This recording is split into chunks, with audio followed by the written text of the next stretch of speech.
Subscribe now and press the bell icon. Never miss an update.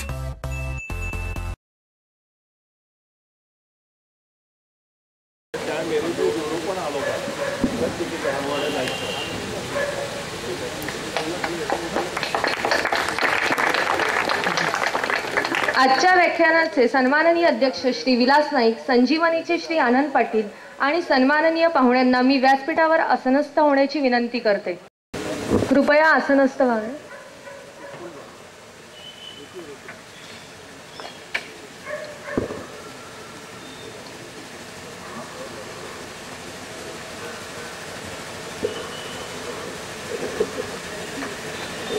संजीवनी व्याख्यानमालेतील 12व्या वर्षाचे दुसरे पुष्प आज आपण गुंफत आहोत. कोणत्याही शुभ कार्याची सुरुवात आपण देवाचे स्मरण करून करतो. आज मी सन्माननीय पाहुणे अध्यक्ष यांना विनंती करते की त्यांनी सरस्वतीच्या प्रतिमेस पुष्पहार अर्पण करावा आणि दीप प्रज्वलन करून व्याख्यानमालेचे उद्घाटन करावे.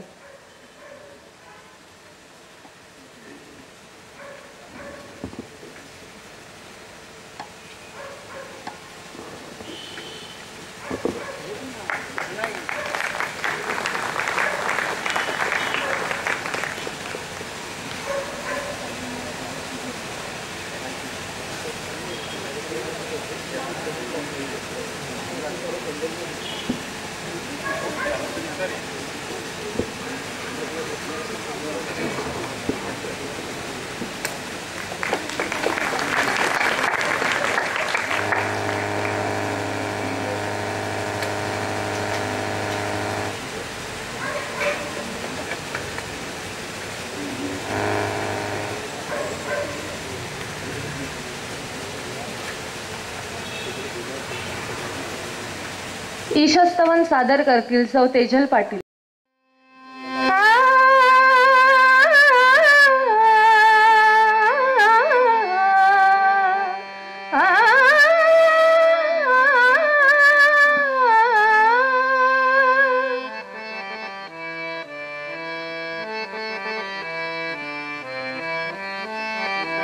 ज्योति कलश छलके, ज्योति कलश छलके,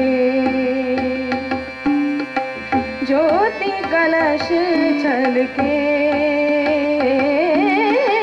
ज्योति कलश छलके, हुए गुलाबी लाल सुनहरे रंग दल बादल के, ज्योति कलश छलके, ज्योति कलश छलके.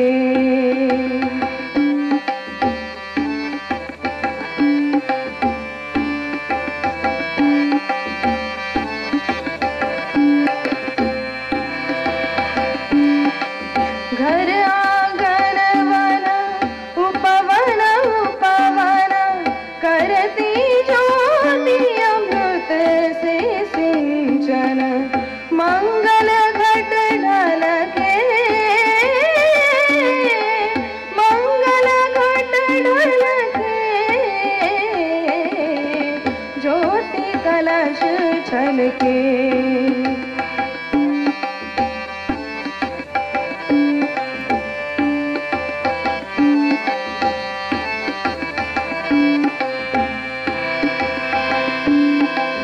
बात बात बिरवा हरियाला, धरती का मुख हुआ निराला, सच सपने कल के,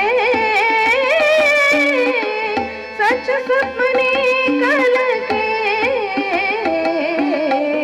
ज्योति कलश छलके.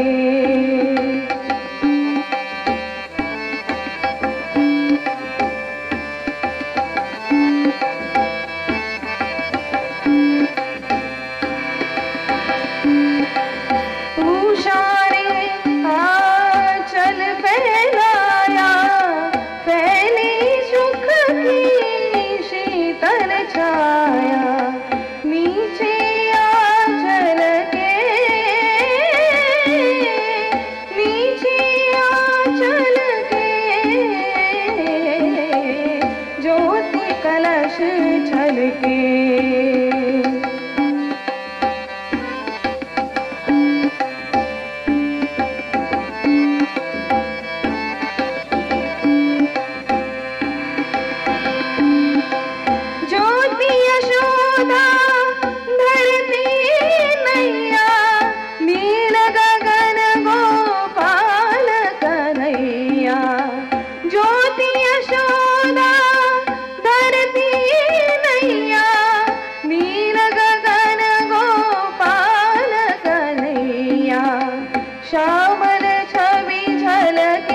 ज्योति कलश छलके ज्योति कलश छलके हुए गुलाबी लाल सुनहरे रंग दल बादल के ज्योति कलश छलके ज्योति कलश छलके ज्योति कलश छलके।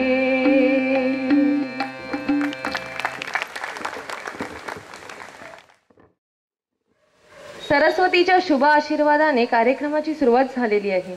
आता पाहुण्यांचे स्वागत करूया. मी संजीवनीच्या आनंद पाटील यांना विनंती करते की त्यांनी अध्यक्षांचे स्वागत करावे.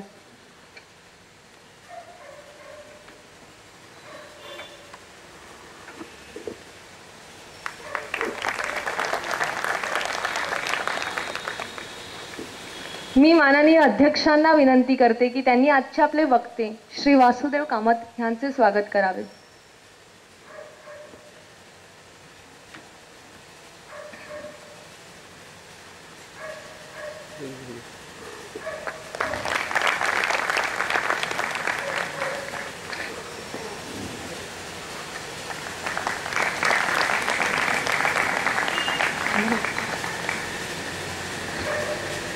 तसेच आजचे आपले मुलाखतदार श्री विनायक परब यांचे स्वागत करावे.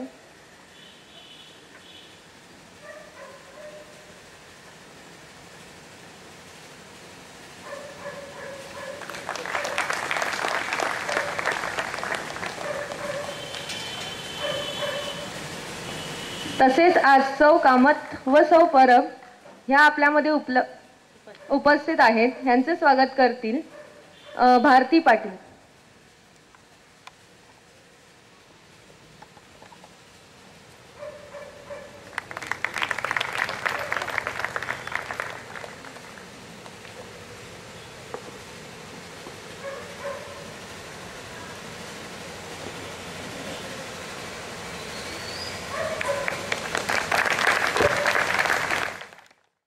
प्रास्ताविक सादर करतील श्री आनंद पाटील.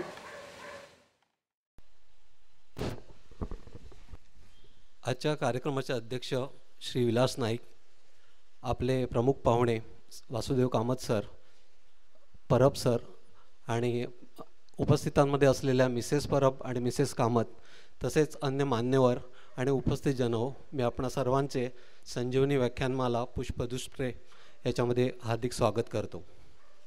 संजीवनी परिवारातर्फे या व्याख्यानमालेमध्ये आपण विषयाचं वैविध्य जपण्याचा प्रयत्न करत असतोच. त्याच प्रयत्नांचा भाग म्हणून आजचं हे आपलं चित्रकार कामत यांचं व्याख्यान आहे. सरांचा परिचय करून देताना आंतरराष्ट्रीय कीर्तीचे वासुदेव कामत सर यांचा जन्म कर्नाटकामध्ये झाला. शाळेमध्ये असल्यापासूनच सर रेषांच्या दुनियेत शिरले. हातात खडू किंवा कोळसा घेऊन भिंतीवर पळणारी रेलगाडी सरांनी कित्येकदा चितारली. सरांच्या सुदैवाने त्यांच्या पालक आणि शिक्षकांनी त्यांना प्रोत्साहन दिलं, त्यांचं कौतुक केलं. त्यामुळे शालांत परीक्षा संपल्यानंतर सरांनी मुंबईच्या प्रसिद्ध जे स्कूल ऑफ आर्ट्समध्ये प्रवेश घेतला. जेमध्ये सुद्धा सरांच्या कलागुणांना वाव मिळाला आणि GD आर्ट्सची डिग्री सरांनी फर्स्ट क्लास डिस्टिंक्शनमध्ये मिळवली. त्या वर्षीच्या कला प्रदर्शनात जेच्या कला प्रदर्शनात सर सुवर्णपदकाचे मानकरी ठरले. 1977 पासून सरांनी स्वतःची चित्रप्रदर्शनं भरवण्यास सुरुवात केली आणि अल्पावधीतच भारतातल्या मान्यताप्राप्त आर्ट गॅलऱ्यांमध्ये सरांची चित्र प्रदर्शनं लोकप्रिय झाली.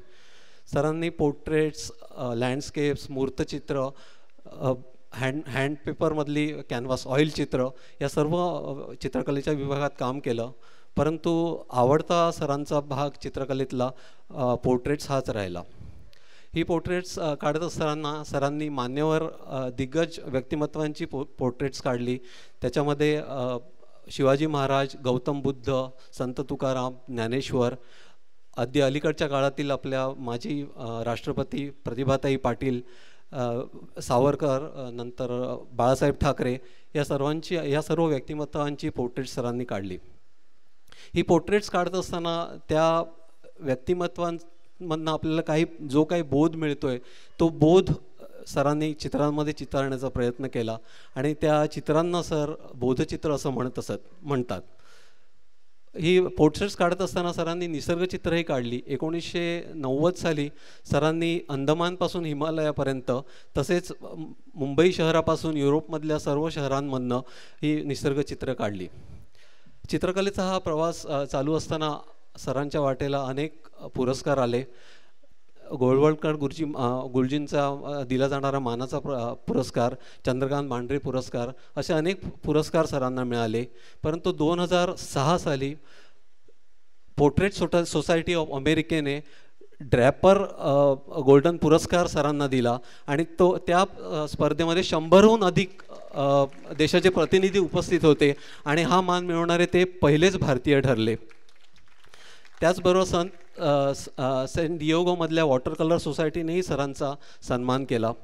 आपलं कलेचं संचित आपल्या पुढच्या पिढीलाही तसंच मिळत राहावं यासाठी सरांनी बरंच लेखन केलं आणि त्या लेखनाचा परिपाक म्हणून सरांनी 2 पोर्ट्रेट्स आणि रेखांकन ते रेखाचित्र अशी पुस्तकंही लिहिली, ज्याच्यामध्ये सरळ सोप्या भाषेत पुढील चित्रकारांना सरांनी मार्गदर्शन केलेलं आहे. अशा या बहुआयामी व्यक्तिमत्वांची दिलखुलास गप्पा मारण्यासाठी आज आपल्याकडे विनायक परब सरही आलेले आहेत. विनायक परब सर हे लोकप्रभा दैनिकाचे संपादक आहेत. स्वतः ते क्रीडा आणि कला या विषयात वार्तांकन करत असतात आणि त्यांचा अभ्यास आहे त्या विषयाचा. तेव्हा मी आता आपली फारशी वेळ न घेता कार्यक्रमाला सुरुवात करतो, परंतु तत्पूर्वी एक योग जुळून आलेला आहे, त्यामुळे मी त्याचाही इकडे जरूर उल्लेख करतो. आज कामत सरांचा वाढदिवस आहे, त्यामुळे आपण त्यांना शुभेच्छा देऊया. आपण जनरली आभार मानत नाही, तरी पण सर आणि कामत सर आणि परब सर इतका त्यांचा वेळ देऊन आले, तसेच श्रीमती परब कामत मॅडम पण आलेले आहेत, तर त्यांचे मी आभार मानतो. आपण सर्वांचे आभार मानतो. आपला प्रतिसाद आम्हाला नेहमीच भारावून टाकणार आहे आणि आपणाकडून अशाच प्रतिसादाची आम्ही अपेक्षा करतो. जय हिंद, जय महाराष्ट्र. थँक्यू. सर्वांना प्रेमपूर्वक नमस्कार.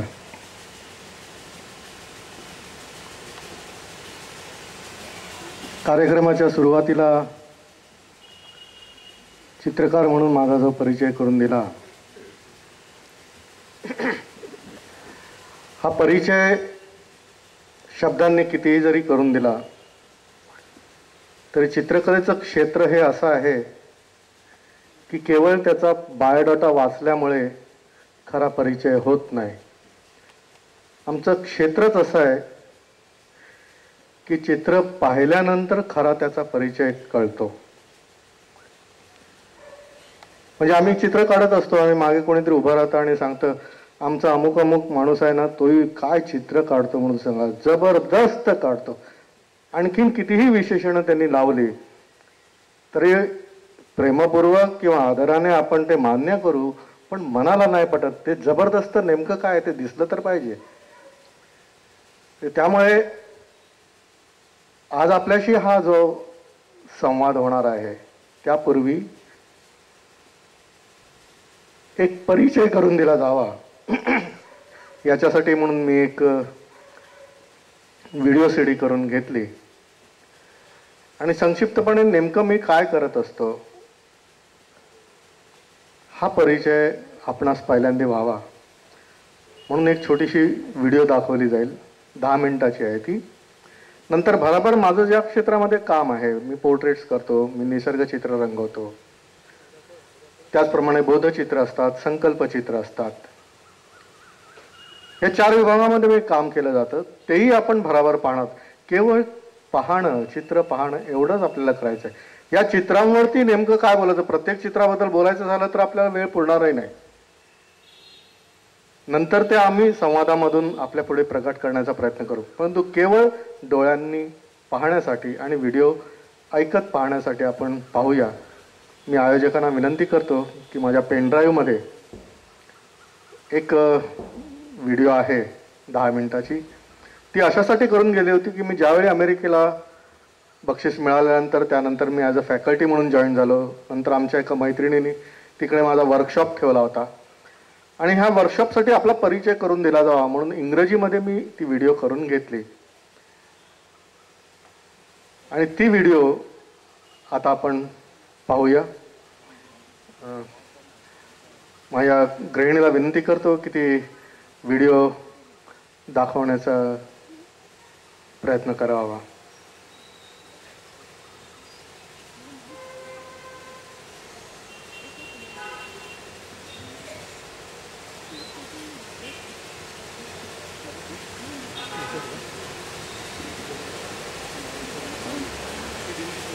सर नाव काय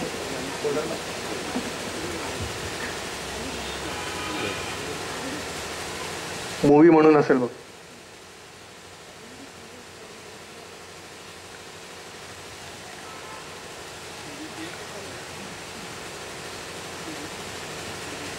व्हिडिओ सुरू होईपर्यंत मी फक्त आपल्याशी संवाद साधतो. मधल्या काळात आपल्याकडे आपल्या संस्कृतीमध्ये असं एक म्हटलं जातं, रामाच्या पारी वासुदेव आला वगैरे असं. रामाच्या पारी म्हणजे पहाटेच्या वेळेला. आज आपल्याकडे वासुदेव आले आहेत, ते सांज वेळेला आलेले आहेत. आणि आपल्याकडे आपल्या संस्कृतीमध्ये वासुदेव आपल्याकडे येणं हे समृद्धीचं लक्षण मानलं जातं. मला असं वाटतं की आणि आज एक खूप वेगळा योग आपल्याकडे जुळून आला आहे आणि तो म्हणजे वासुदेव कामत सरांच्या वाढदिवसाचा योग आहे. तर अशा दिवशी वासुदेव कामत सर आपल्याकडे आलेले आहेत.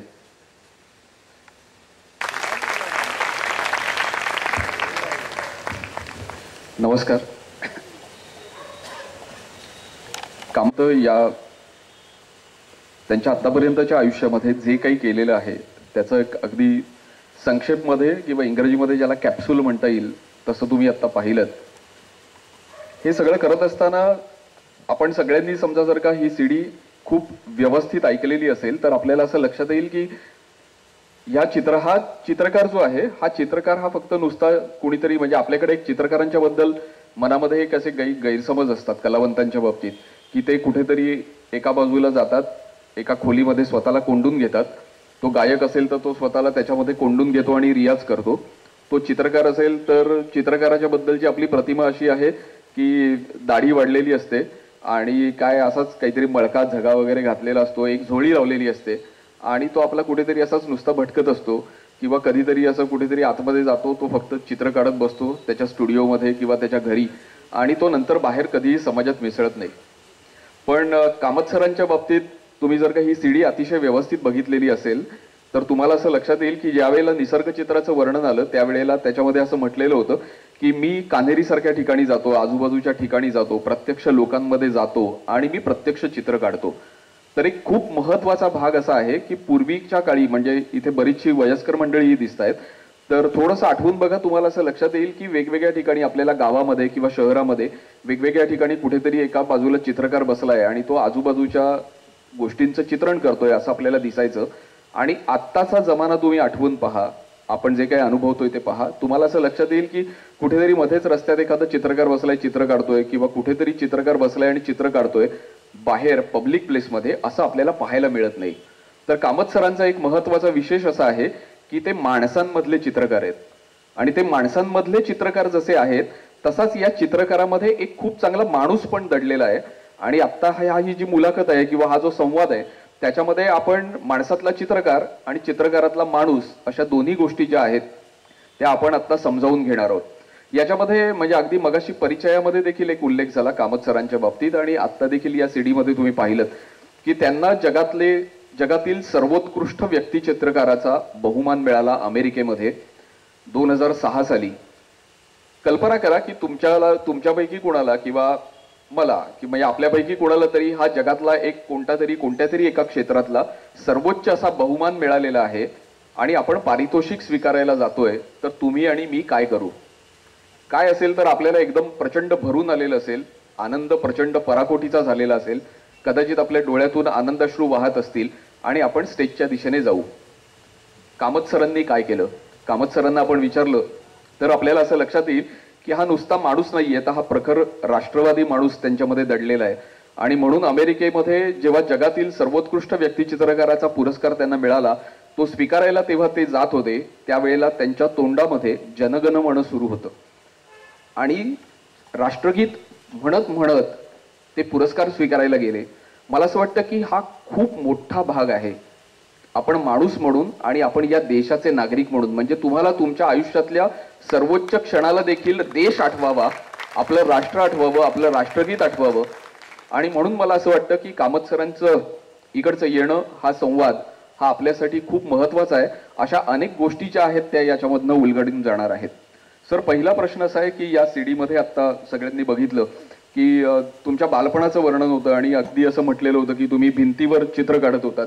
आणि ती चित्र कोणती, तर त्यावेळेला रेल्वेगाडी खूप, म्हणजे अगदी सगळ्यांना आकर्षण जे होतं ते रेल्वेगाडीचं होतं. रेल्वेगाडी, मोटरगाडी असं ते सगळं चित्रण करत सुरू व्हायचं. आणि मला आठवते की गेल्या वेळेला एका मुलाखतीमध्ये तुम्ही सांगितलं होतं, मला असं वाटतं की हा सगळ्यांसाठी आपल्या खूप महत्त्वाचा भाग आहे की त्यांच्या चित्रणाला जी सुरुवात झाली ती अगदी उपजत सुरुवात झाली. आणि ती कशी सुरुवात झाली, तर लहान मूल जेव्हा घरात रडतं तेव्हा आई काय करते, तर त्याला चॉकलेट देते. चॉकलेट दिलं की ते लहान मूल गप्प बसायचं. तर कामत सरांची आई त्यांना काय दिल्यावर ते गप्प बसायचे, तर खडूचा तुकडा दिल्यावर ते गप्प बसायचे. कारण त्याच्यानंतर लगेच चित्रणाला सुरुवात व्हायची. ज्या वेळेला आपण काय करतोय याची कदाचित त्यावेळेला त्या लहान मुलाला कल्पनाही नसेल, हे एवढं उपजत होतं. तर सर, हे सगळं आलं कुठून तुमच्याकडे?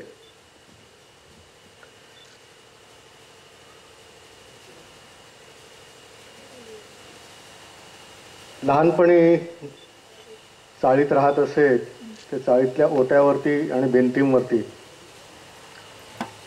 खडूनी चित्र काढत होतो, हे मलाही आठवत आहे. आलं कुठून माहिती नाही, परंतु 1 वर्षाचा असतानाच, कर्नाटकात जन्म झाल्यानंतर 1 वर्षाचा असतानाच आई वडील आणि आम्ही मुंबईत राहायला आलो. आणि त्याच वेळी मला रेल्वे गाडीचं फार आकर्षण सुरू झालं. गाडी फार आवडायची मला, गाडी, मोटार. आणि मग खडूनी त्याच्या मी लांब लांब रेषा काढायच्या, त्याला उभ्या रेषांनी छेद द्यायचे, खाली चाकं काढायची. आणि जर ती समजा बिघडली तर आजीला सांगायचं की ही तुटलेली गाडी आहे, ह्याच्यात बसू नको, ही चांगली गाडी आहे, ह्याच्यात बस. आणि तेव्हापासून म्हणजे हा डाव्या हाताने मी चित्र काढत असे, आताही मी डाव्या हाताने काढतो. आणि नंतर शाळेत जेव्हा जायला लागलो, वाटतं पहिलीमध्ये, त्यावेळी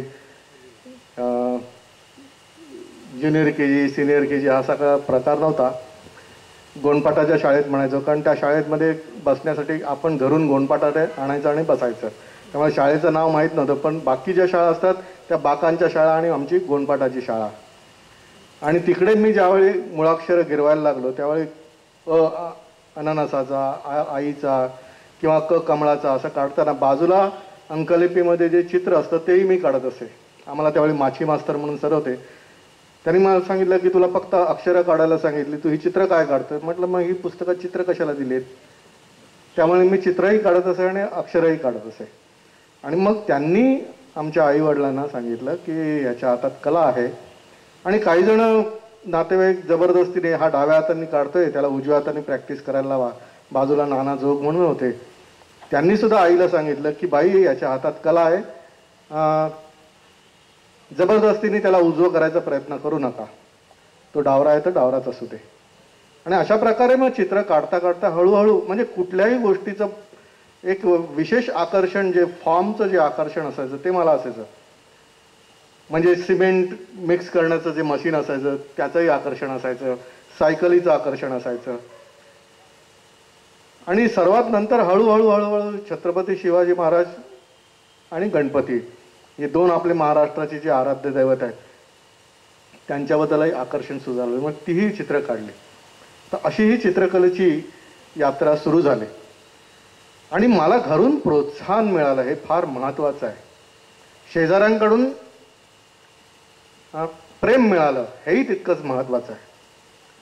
कारण एक उत्कृष्ट चित्रकार आहेत, त्यांनी मला त्यांची आठवण सांगितली होती की तू भाग्यवान आहेस की तुला आईवडिलांचं प्रोत्साहन मिळालं. मी चित्र काढत असे म्हणून माझे वडील माझ्या हाताच्या बोटांवरती पट्टी मारायचे, अभ्यास कर, चित्र काय काढतो म्हणून. ते मोठे चित्रकार झाले पुढे, पण हे मला प्रोत्साहन मिळालं. संध्याकाळी घरी आल्यानंतर वडील 2 प्रश्न न चुकता विचारायचे मला की आज चित्र काय काढलं आणि संघशाखेत गेला होतास का. त्यामुळे चित्रकलेचे संस्कार आणि सांस्कृतिक संस्कार या दोन्ही गोष्टींकडे माझ्या आईवडिलांनी त्यावेळेपासून लक्ष दिलेलं होतं आणि त्यातून माझी ही प्रगती पुढे सुरू झाली. सर आत्ता म्हणाले की त्यांनी बालपणी जी चित्र काढली त्यातल्या सुरुवातीच्या चित्रांमध्ये गणपती आणि शिवाजी महाराज होते. याच्यामध्ये पुन्हा एक आपल्या सगळ्यांसाठी रसिकांसाठी एक वेगळा भाग आहे. तो असा आहे की सर्वसाधारणपणे आपल्या घरामध्ये जी लहान मुलं असतात ती जी सुरुवात करतात ती गणपतीपासूनच करतात. कारण गणपतीचा मुळात फॉर्मच असा आहे की तो कुणीही कसाही काढला तरी तो खूप छान दिसतो. आपण असं कधीच म्हणत नाही की काय हा वाकडा गणपती आहे वगैरे, कारण गणपतीचा फॉर्मच एवढा छान आहे की तो सुंदर दिसतो. आणि मग या गणपतीकडनं चित्रकारांचं ट्रान्सफॉर्मेशन जे होतं ते हळूहळू पुढे होतं, ते प्रगती होते आणि त्याच्यानंतर शिवाजी महाराजांचं चित्र काढतात. सर माझ्या माहितीप्रमाणे तुम्ही पहिल्यांदा शिवाजी महाराज काढले आणि नंतर गणपतीकडे गेलात. हो ते खरं आहे. कारण शिवाजी महाराजांचा इतिहास, त्यांच्या कथा या मला फारच लहानपणापासून आवडायच्या आणि त्यामुळे गणपती हे एक पूजेचं दैवत, परंतु शिवाजी महाराज म्हटल्यानंतर रक्तामध्ये एक सळसळतेपण येतं. त्यामुळे त्या चित्राचं फार आकर्षण होतं आणि तेही सोप्या पद्धतीने काढता येत असायचं मला. सर या चित्राची एक बाजू जी आहे तुम्ही म्हणालात गणपतीच्या संदर्भात, तर मला असं वाटतं की त्या गुणपाठाच्या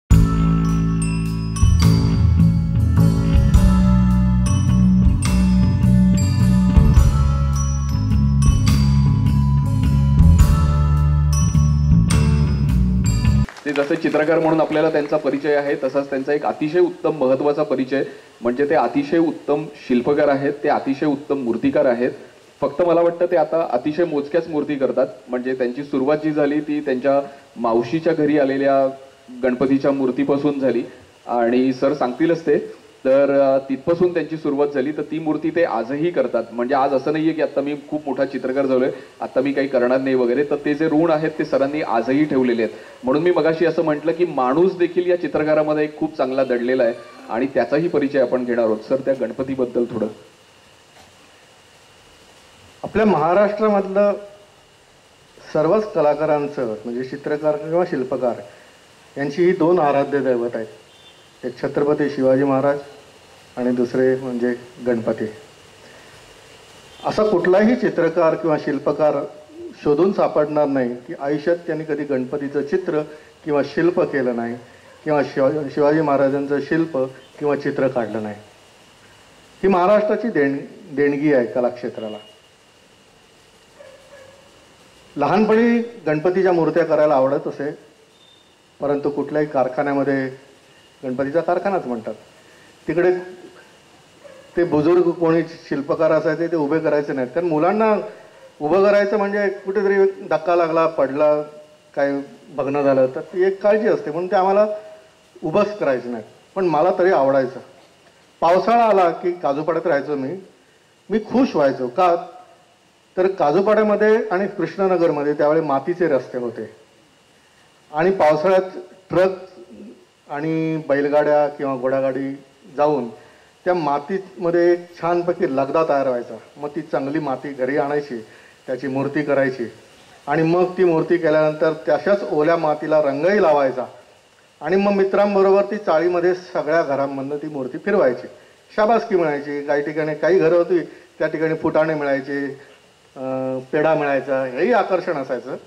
कारण गोड त्यावेळी आवडत होतं, आजही आवडतं आणि त्यामुळे हे मूर्ती घडवण्याचं वेळ तेव्हापासून होतं.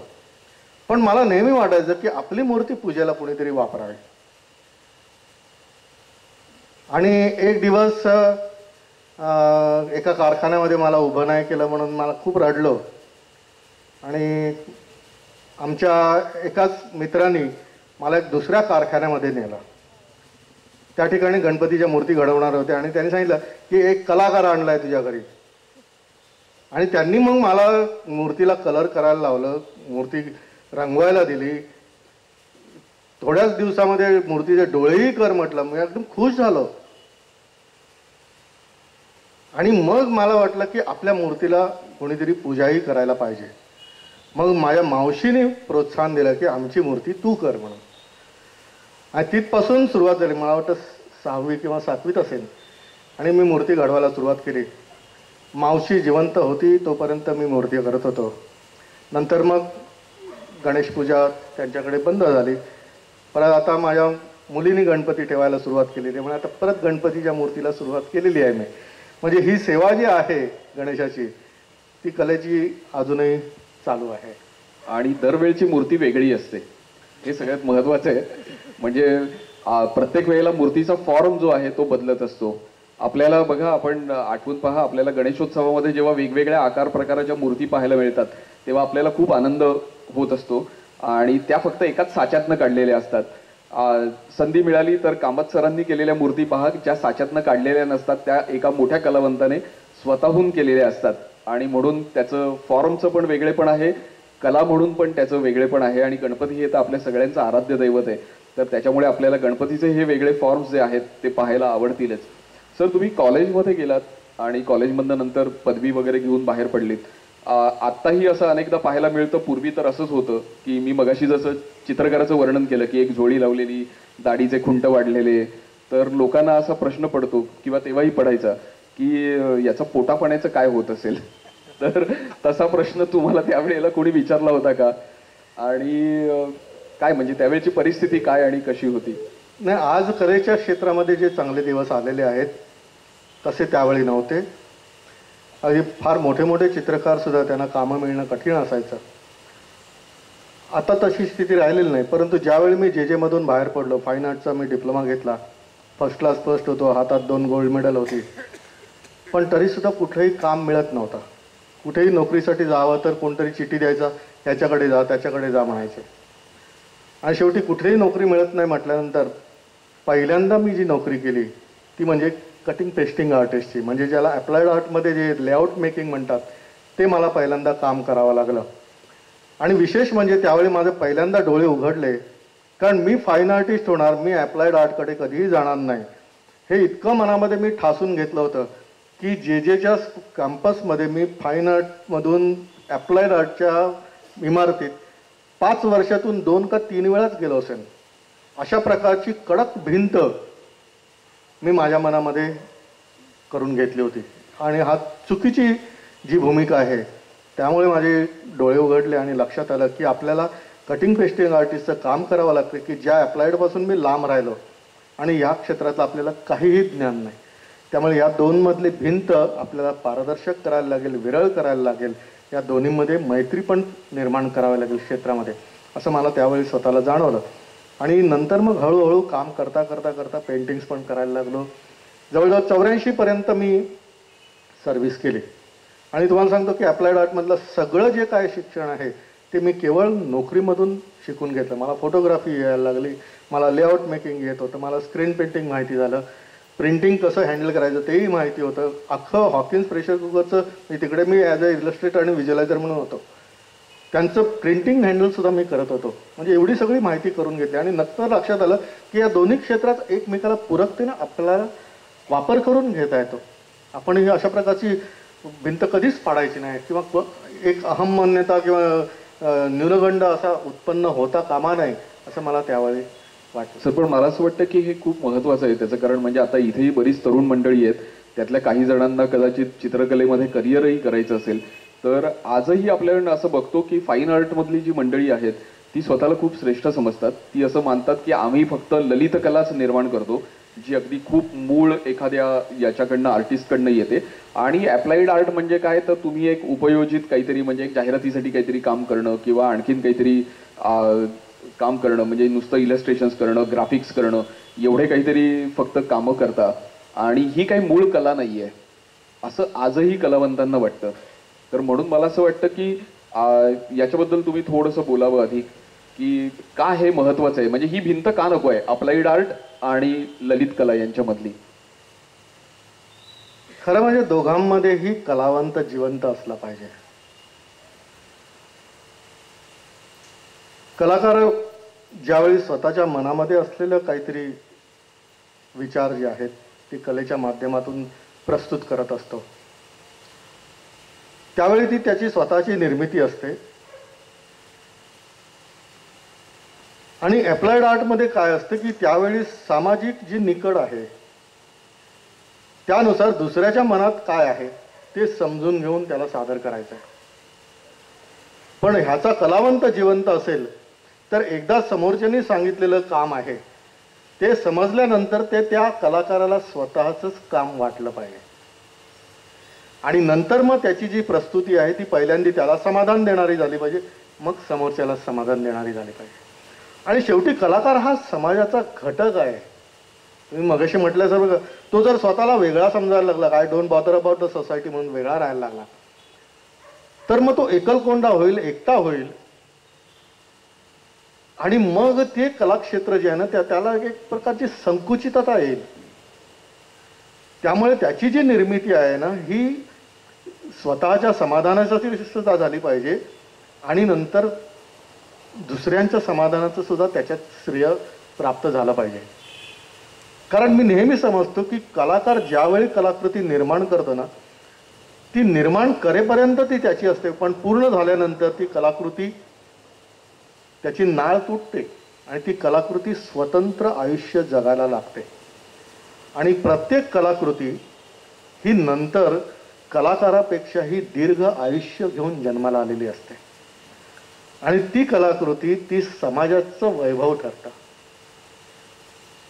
त्यामुळे ते फक्त हे माझंच चित्र आहे, माझंच चित्र आहे म्हणून तो असं पकडून धरू शकत नाही. पूर्ण झालं, संपलं. आणि ही भूमिका असायला पाहिजे. भूमिका फार महत्वाची आहे. ज्यावेळी लांब शिक्षणासाठी जात आहेत म्हटल्यानंतर आपले पूर्व राष्ट्रपती अब्दुल कलाम आझाद यांच्या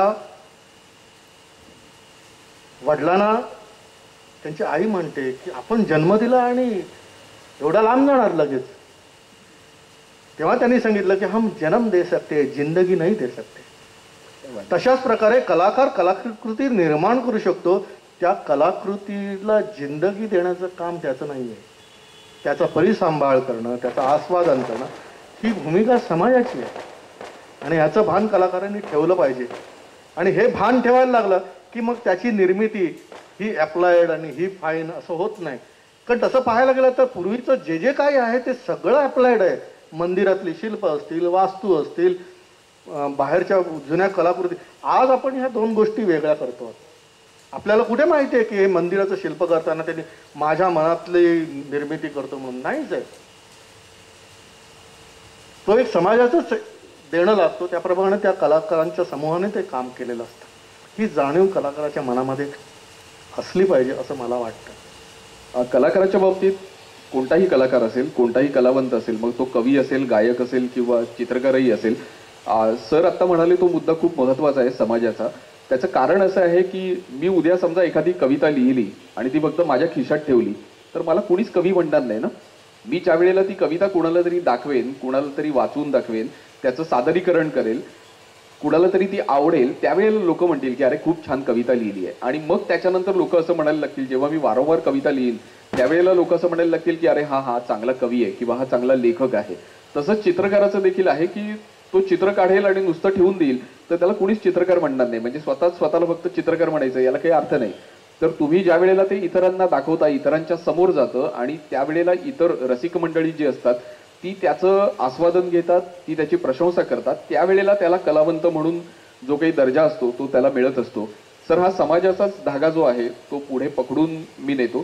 तुम्ही वेगवेगळ्या प्रकारचं चित्रण केलं, त्याच्यामध्ये व्यक्तिचित्रण आहे, निसर्ग चित्रण आहे किंवा अगदी बोधचित्र आहेत, प्रसंगचित्र आहेत. तर याच्यामधलं निसर्ग चित्रण जे आहे तर ते तुम्ही प्रत्यक्ष समाजामध्ये जाऊन केलं. म्हणजे तुम्ही वेगवेगळ्या ठिकाणी गेलात आणि तुम्ही म्हणजे मला माहिती आहे की तुम्हाला स्पॉट पेंटिंग करायला प्रचंड आवडतं. तर या स्पॉट पेंटिंग मधली जी मजा आहे ती फक्त तुम्ही थोडीशी रसिकांसाठी सांगावी उलगडून. मग अशी फिल्ममध्ये आपण जी काही निसर्ग चित्र बघितली ही त्या जागी बसून केलेली तिकडेच पूर्ण केलेली आहे. निसर्ग चित्र हे काही जण फोटोवरून पण करतात, काही जण मेमरी करत असतात. परंतु स्पॉटवरती जाऊन मला निसर्ग चित्र किंवा आउटडोअर पेंटिंग करायला आवडतं. याचं कारण असं आहे की ज्यावेळी आपण त्या आउटडोअरमध्ये जात असतो, निसर्गामध्ये जात असतो, त्यावेळी तिकडचं वातावरण हे या वातावरणाचा आपण रोमारोमामधून अनुभव घेत असतो. आणि त्या ठिकाणी वावरत असताना आपल्याला एक चित्र जाणवत असतं आणि ते जाणवलेलं चित्र आपल्याला ते कागदावरती उतरवायचं असतं आणि म्हणून स्पॉटवरती काम करायला आवडतं. विशेषतः निसर्ग चित्रण हे स्टुडंट असताना अनेक जण करत असतात आणि हळूहळू नंतर मग चित्रण करणं सोडून देतात. मला आठवतं की मी अजूनही निसर्ग चित्रण करतो. नुकताच मी श्रीलंकेला गेलो होतो, तिकडेही मी बसून पेंटिंग केली. तर आमचे काही समीक्षक मित्र म्हणतात, अरे वासुदेव अजून किती काळ तू निसर्ग चित्र करणार, बस झालं की आता ते हे आउटडेटेड झालं, स्टुडंट लाईफमध्ये ठीक आहे. म्हणजे निसर्ग चित्रण हे फक्त स्टुडंट असतानाचा करायचा एक्झरसाइज म्हणून आहे का? मग मी अशा वेळी त्यांना सांगतो की मी फार जग फिरलेलो नाही, पण जे काही जग फिरलोय त्याच्यात एक गोष्ट महत्वाची मी बघितलेली आहे. आपल्याकडचा नागरिक आणि चित्रकला क्षेत्र किंवा ललित कला क्षेत्र ह्याच्यामध्ये असलेली गॅप किंवा दुरी ही पाश्चात्य इतर देशांपेक्षा आपल्याकडे जास्त आहे. याचं कारणच असं आहे की कलाकाराला नेहमी वाटतं की आपल्यासाठी कोणीतरी काय करावं, आपल्यासाठी कोणीतरी प्रदर्शन भरावं, आपलं कोणीतरी चित्र पाहावं, आपलं कोणीतरी चित्र विकत घ्यावं. परंतु कलाकाराला कधी का वाटत नाही की आपण लोकांसाठी काहीतरी करावं. त्यामुळे आउटडोअरला ज्यावेळी आम्ही लँडस्केपला बसत असतो त्यावेळी बाहेर आजूबाजूला जी माणसं जमा होत असतात त्यांना पांढऱ्या कागदावरती समोरचा स्पॉट चित्र आकार घेत असताना पाहायला आवडतं. त्यात कोणी जाणकार असतात, कोणी जाणकार नसतात. आणि मग त्याच्यात वॉश मारलेला असतो, कुठेतरी झाडासारखा आकार असतो, कुठेतरी घर असतं, कुठेतरी ठिपका लावून फिगर तयार केलेली असते. आणि त्या लोकांना आवडतं, अरे तो तो तो माणूस आहे ना, तो आहे ना या ठिकाणी काढलेला आहे. काय काढलाय? एक पॅच आहे, वरती एक काळा ठिपका आहे. परंतु त्या आकारामध्ये त्याला तो तिकडचा माणूस दिसत असतो, ते घर दिसत असतं, ते झाड दिसत असतं. आणि कलाकार चित्र आकार करतो हे पाहताना लोकांना आवडतं. आणि त्याच्यामुळे आउटडोअरमध्ये काम केल्यानंतर कलाक्षेत्र आणि सर्वसामान्य नागरिक यांच्यामधली जी दुरी आहे ना ही कमी करण्याचं हे उत्तम साधन आहे. लोकांना जमवायचं आणि एखादं व्याख्यान द्यायचं किंवा एखादं पुस्तक लिहायचं त्याच्यापेक्षाही अधिक पटीने आउटडोअरला ज्यावेळी एका गावामध्ये 10 कलाकार जातात, 15 कलाकार जातात, त्या गावाला एक चैतन्य आलेलं असतो. आम्ही स्वतः अनुभवलेलं आहे. 14 चित्रकार 15 चित्रकार जात असतो. कर्नाटकात गेलो, लडाखला गेलो, नंतर चारधाममध्ये गेलो. आवडतो लोक आणि लोकांना लक्षात येतं की कुठे चित्रकार बसलेला आहे. आणि ते चैतन्य इतकं आलेलं असतं की त्या कलाकाराला चहा देणं, जेवण देणं हे सुद्धा लोक कोण करतं? आज कुठेही घरासमोर जावं आणि म्हणावं की मला आजचं दुपारचं जेवण द्या, देणार आहे का कोणी? पण न मागता मिळत आहे. हा झालेला बदल नाही आहे काय? मग मी म्हणतो की ही निसर्ग चित्रण कला ही आउटडेटेड नाही आहे, आजची गरज आहे. आणि म्हणून मग आम्ही हे काम अजूनही चालू ठेवलेलं आहे.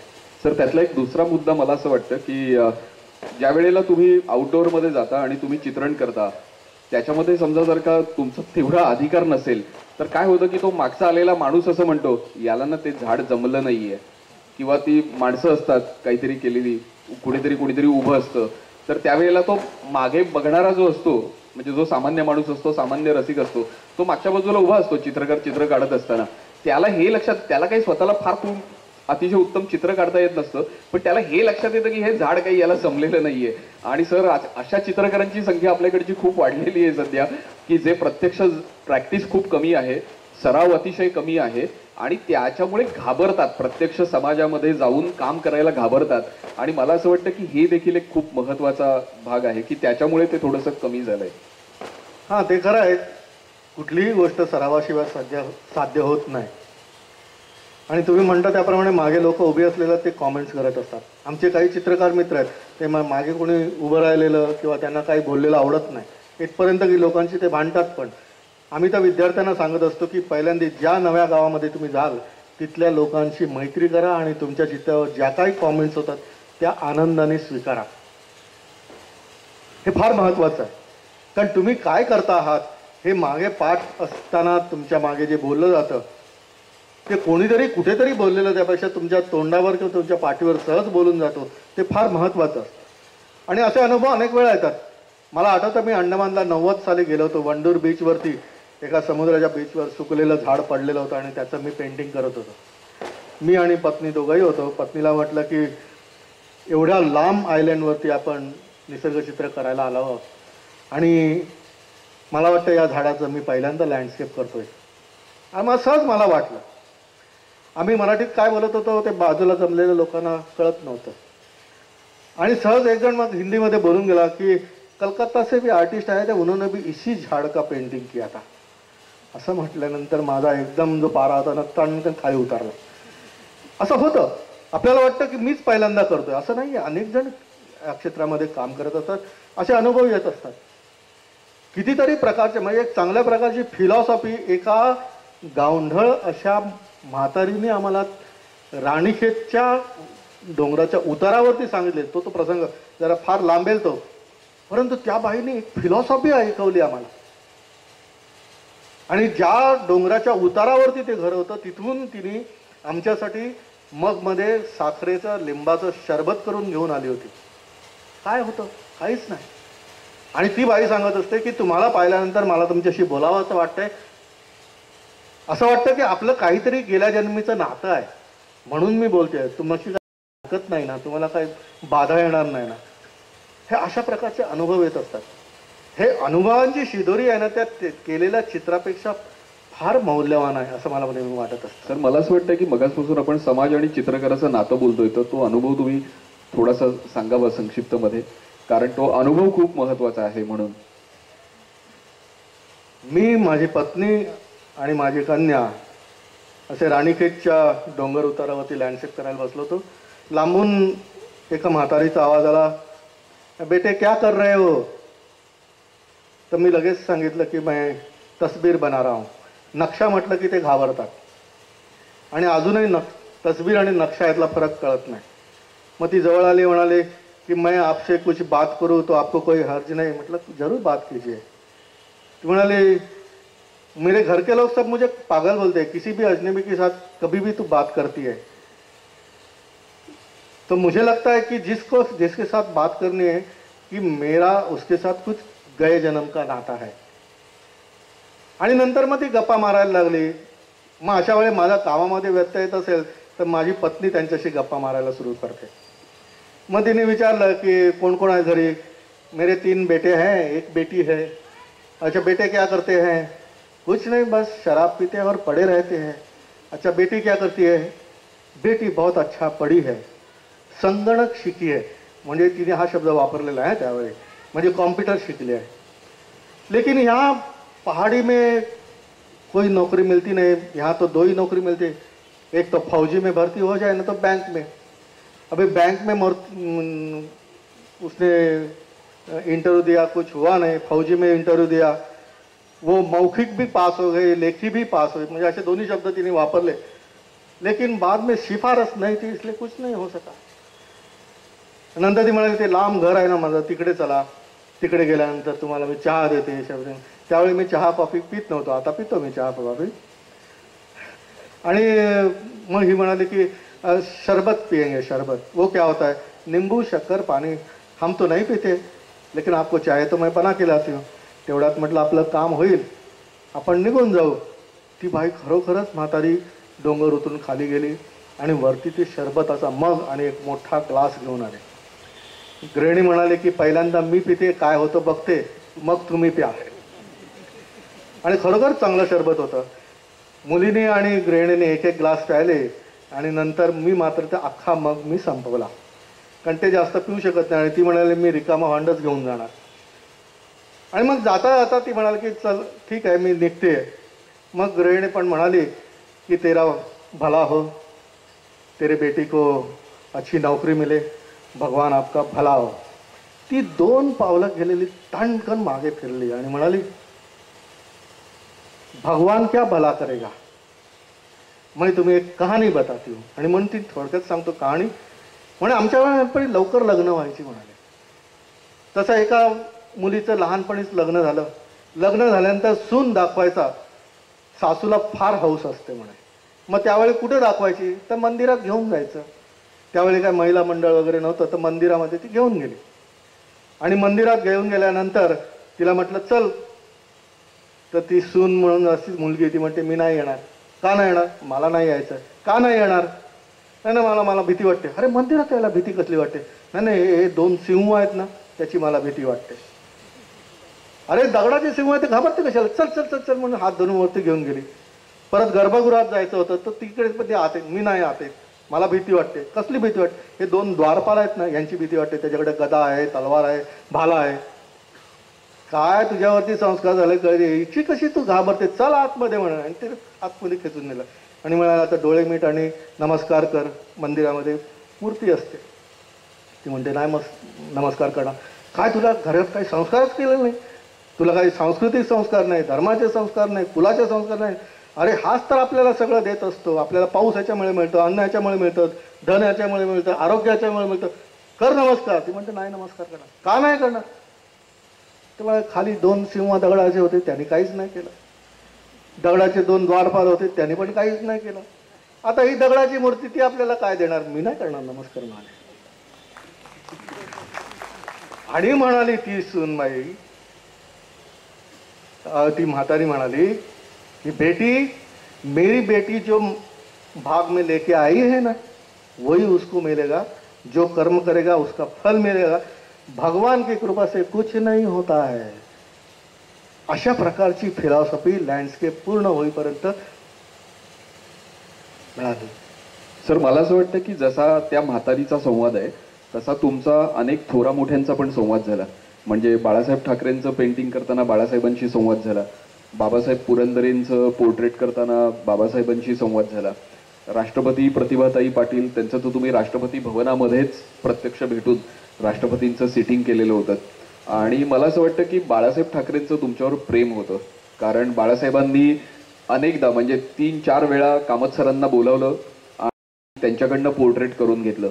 इतर कलावंतांच्या बाबतीत असं असतं की इतर कलावंतांना असं वाटतं की आपल्याला कधीतरी बाळासाहेबांचं पोर्ट्रेट करण्याची संधी मिळाली पाहिजे. आणि आज तुमच्यासमोर असलेला कलावंत असा आहे की ज्याच्याबद्दल बाळासाहेबांना असं वाटत होतं की यांनी आपलं पोर्ट्रेट केलं पाहिजे. तर मला असं वाटतं की बाळासाहेबांसंदर्भातला अनुभव सांगा. कारण बाळासाहेब हे सगळ्यांना जे माहिती आहेत ते शिवसेना प्रमुख म्हणून माहिती आहेत, अतिशय उत्तम माणूस म्हणून माहिती आहेत, पण बाळासाहेब ठाकरे हे अतिशय उत्तम कलावंत होते सर्वात महत्वाचं. तर त्यातला कलावंत जो आहे तो कामत सरांनी अतिशय जवळून बघितलाय आणि म्हणून मी कामत सरांना विनंती करतो. ते एक असं जबरदस्त व्यक्तिमत्व होतं. त्यांची 2 वेळा मी पोर्ट्रेट केली. पहिल्यांदा ज्यावेळी पोर्ट्रेट केलं ते त्यांना आवडलं, पण म्हणाले की मला आता पोर्ट्रेट करताना बघायचं आहे. आणि म्हणून बाबासाहेब पुरंदरेंचं पोर्ट्रेट त्यांच्या समोरच केलं मी. पहिल्या भेटीमध्ये मी माझे जे कॅटलॉग दिले होते, माझी जी पुस्तकं दिली होती किंवा माझ्या चित्रांच्या प्रती दिल्या होत्या, बाबासाहेब पुरंदरेंचं पोर्ट्रेट करत असताना मी कोण चित्रकार आहे, मी तिकडे पोचायच्या अगोदर माझा सगळा कॅटलॉग आणि माझी चित्र दाखवून त्यांनी परिचय करून दिला होता. आणि तुम्हाला सांगतो की वज्राजपी कठोराने म्हणतात तसं त्यांचं व्यक्तिमत्व होतं. अनेक जण चळचळा कापायचे त्यांच्यापुढे उभं राहायला, परंतु मऊ मेणा होणं म्हणतात ना, तशा प्रकारचं त्यांचं व्यक्तिमत्व कलाकारांच्या प्रती होतं. आणि त्यांना खरोखर अत्यंत प्रेम होतं. त्यांच्याकडे मी 4 वेळा पोर्ट्रेट केलाय. 5व्यांदा माझ्या एका पुस्तकाचं उद्घाटन त्यांच्याकडे केलेलं आहे. आणि असं असताना सुद्धा एवढ्या भेटीमध्ये माझ्याशी ते एवढे भरभरून बोललेत, पण एकदाही माझ्याशी ते कुठलाही राजकारणाबद्दलचा शब्दही बोललेला नाही. कारण जुने चित्रकार, जुने आर्ट डायरेक्टर, जुने कार्टूनिस्ट यांच्या आठवणींचा त्यांच्याकडे एवढा मोठा प्रचंड साठा असायचा की त्यांनी बोलत राहावं आणि आपण ऐकत राहावं असं वाटायचं. आणि तुम्हाला सांगतो की त्यांनी जे प्रेम दिलेलं आहे ना, तशा प्रकारचं प्रेम कुठल्याही राजकीय अन्य व्यक्तींकडून मला तसं मिळालेलं नाही आहे.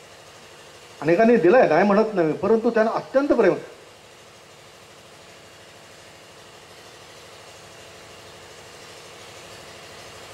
माझ्या वाढदिवसाला सुद्धा त्यांचा फोन यायचा. सकाळी आठवण आली त्यांची.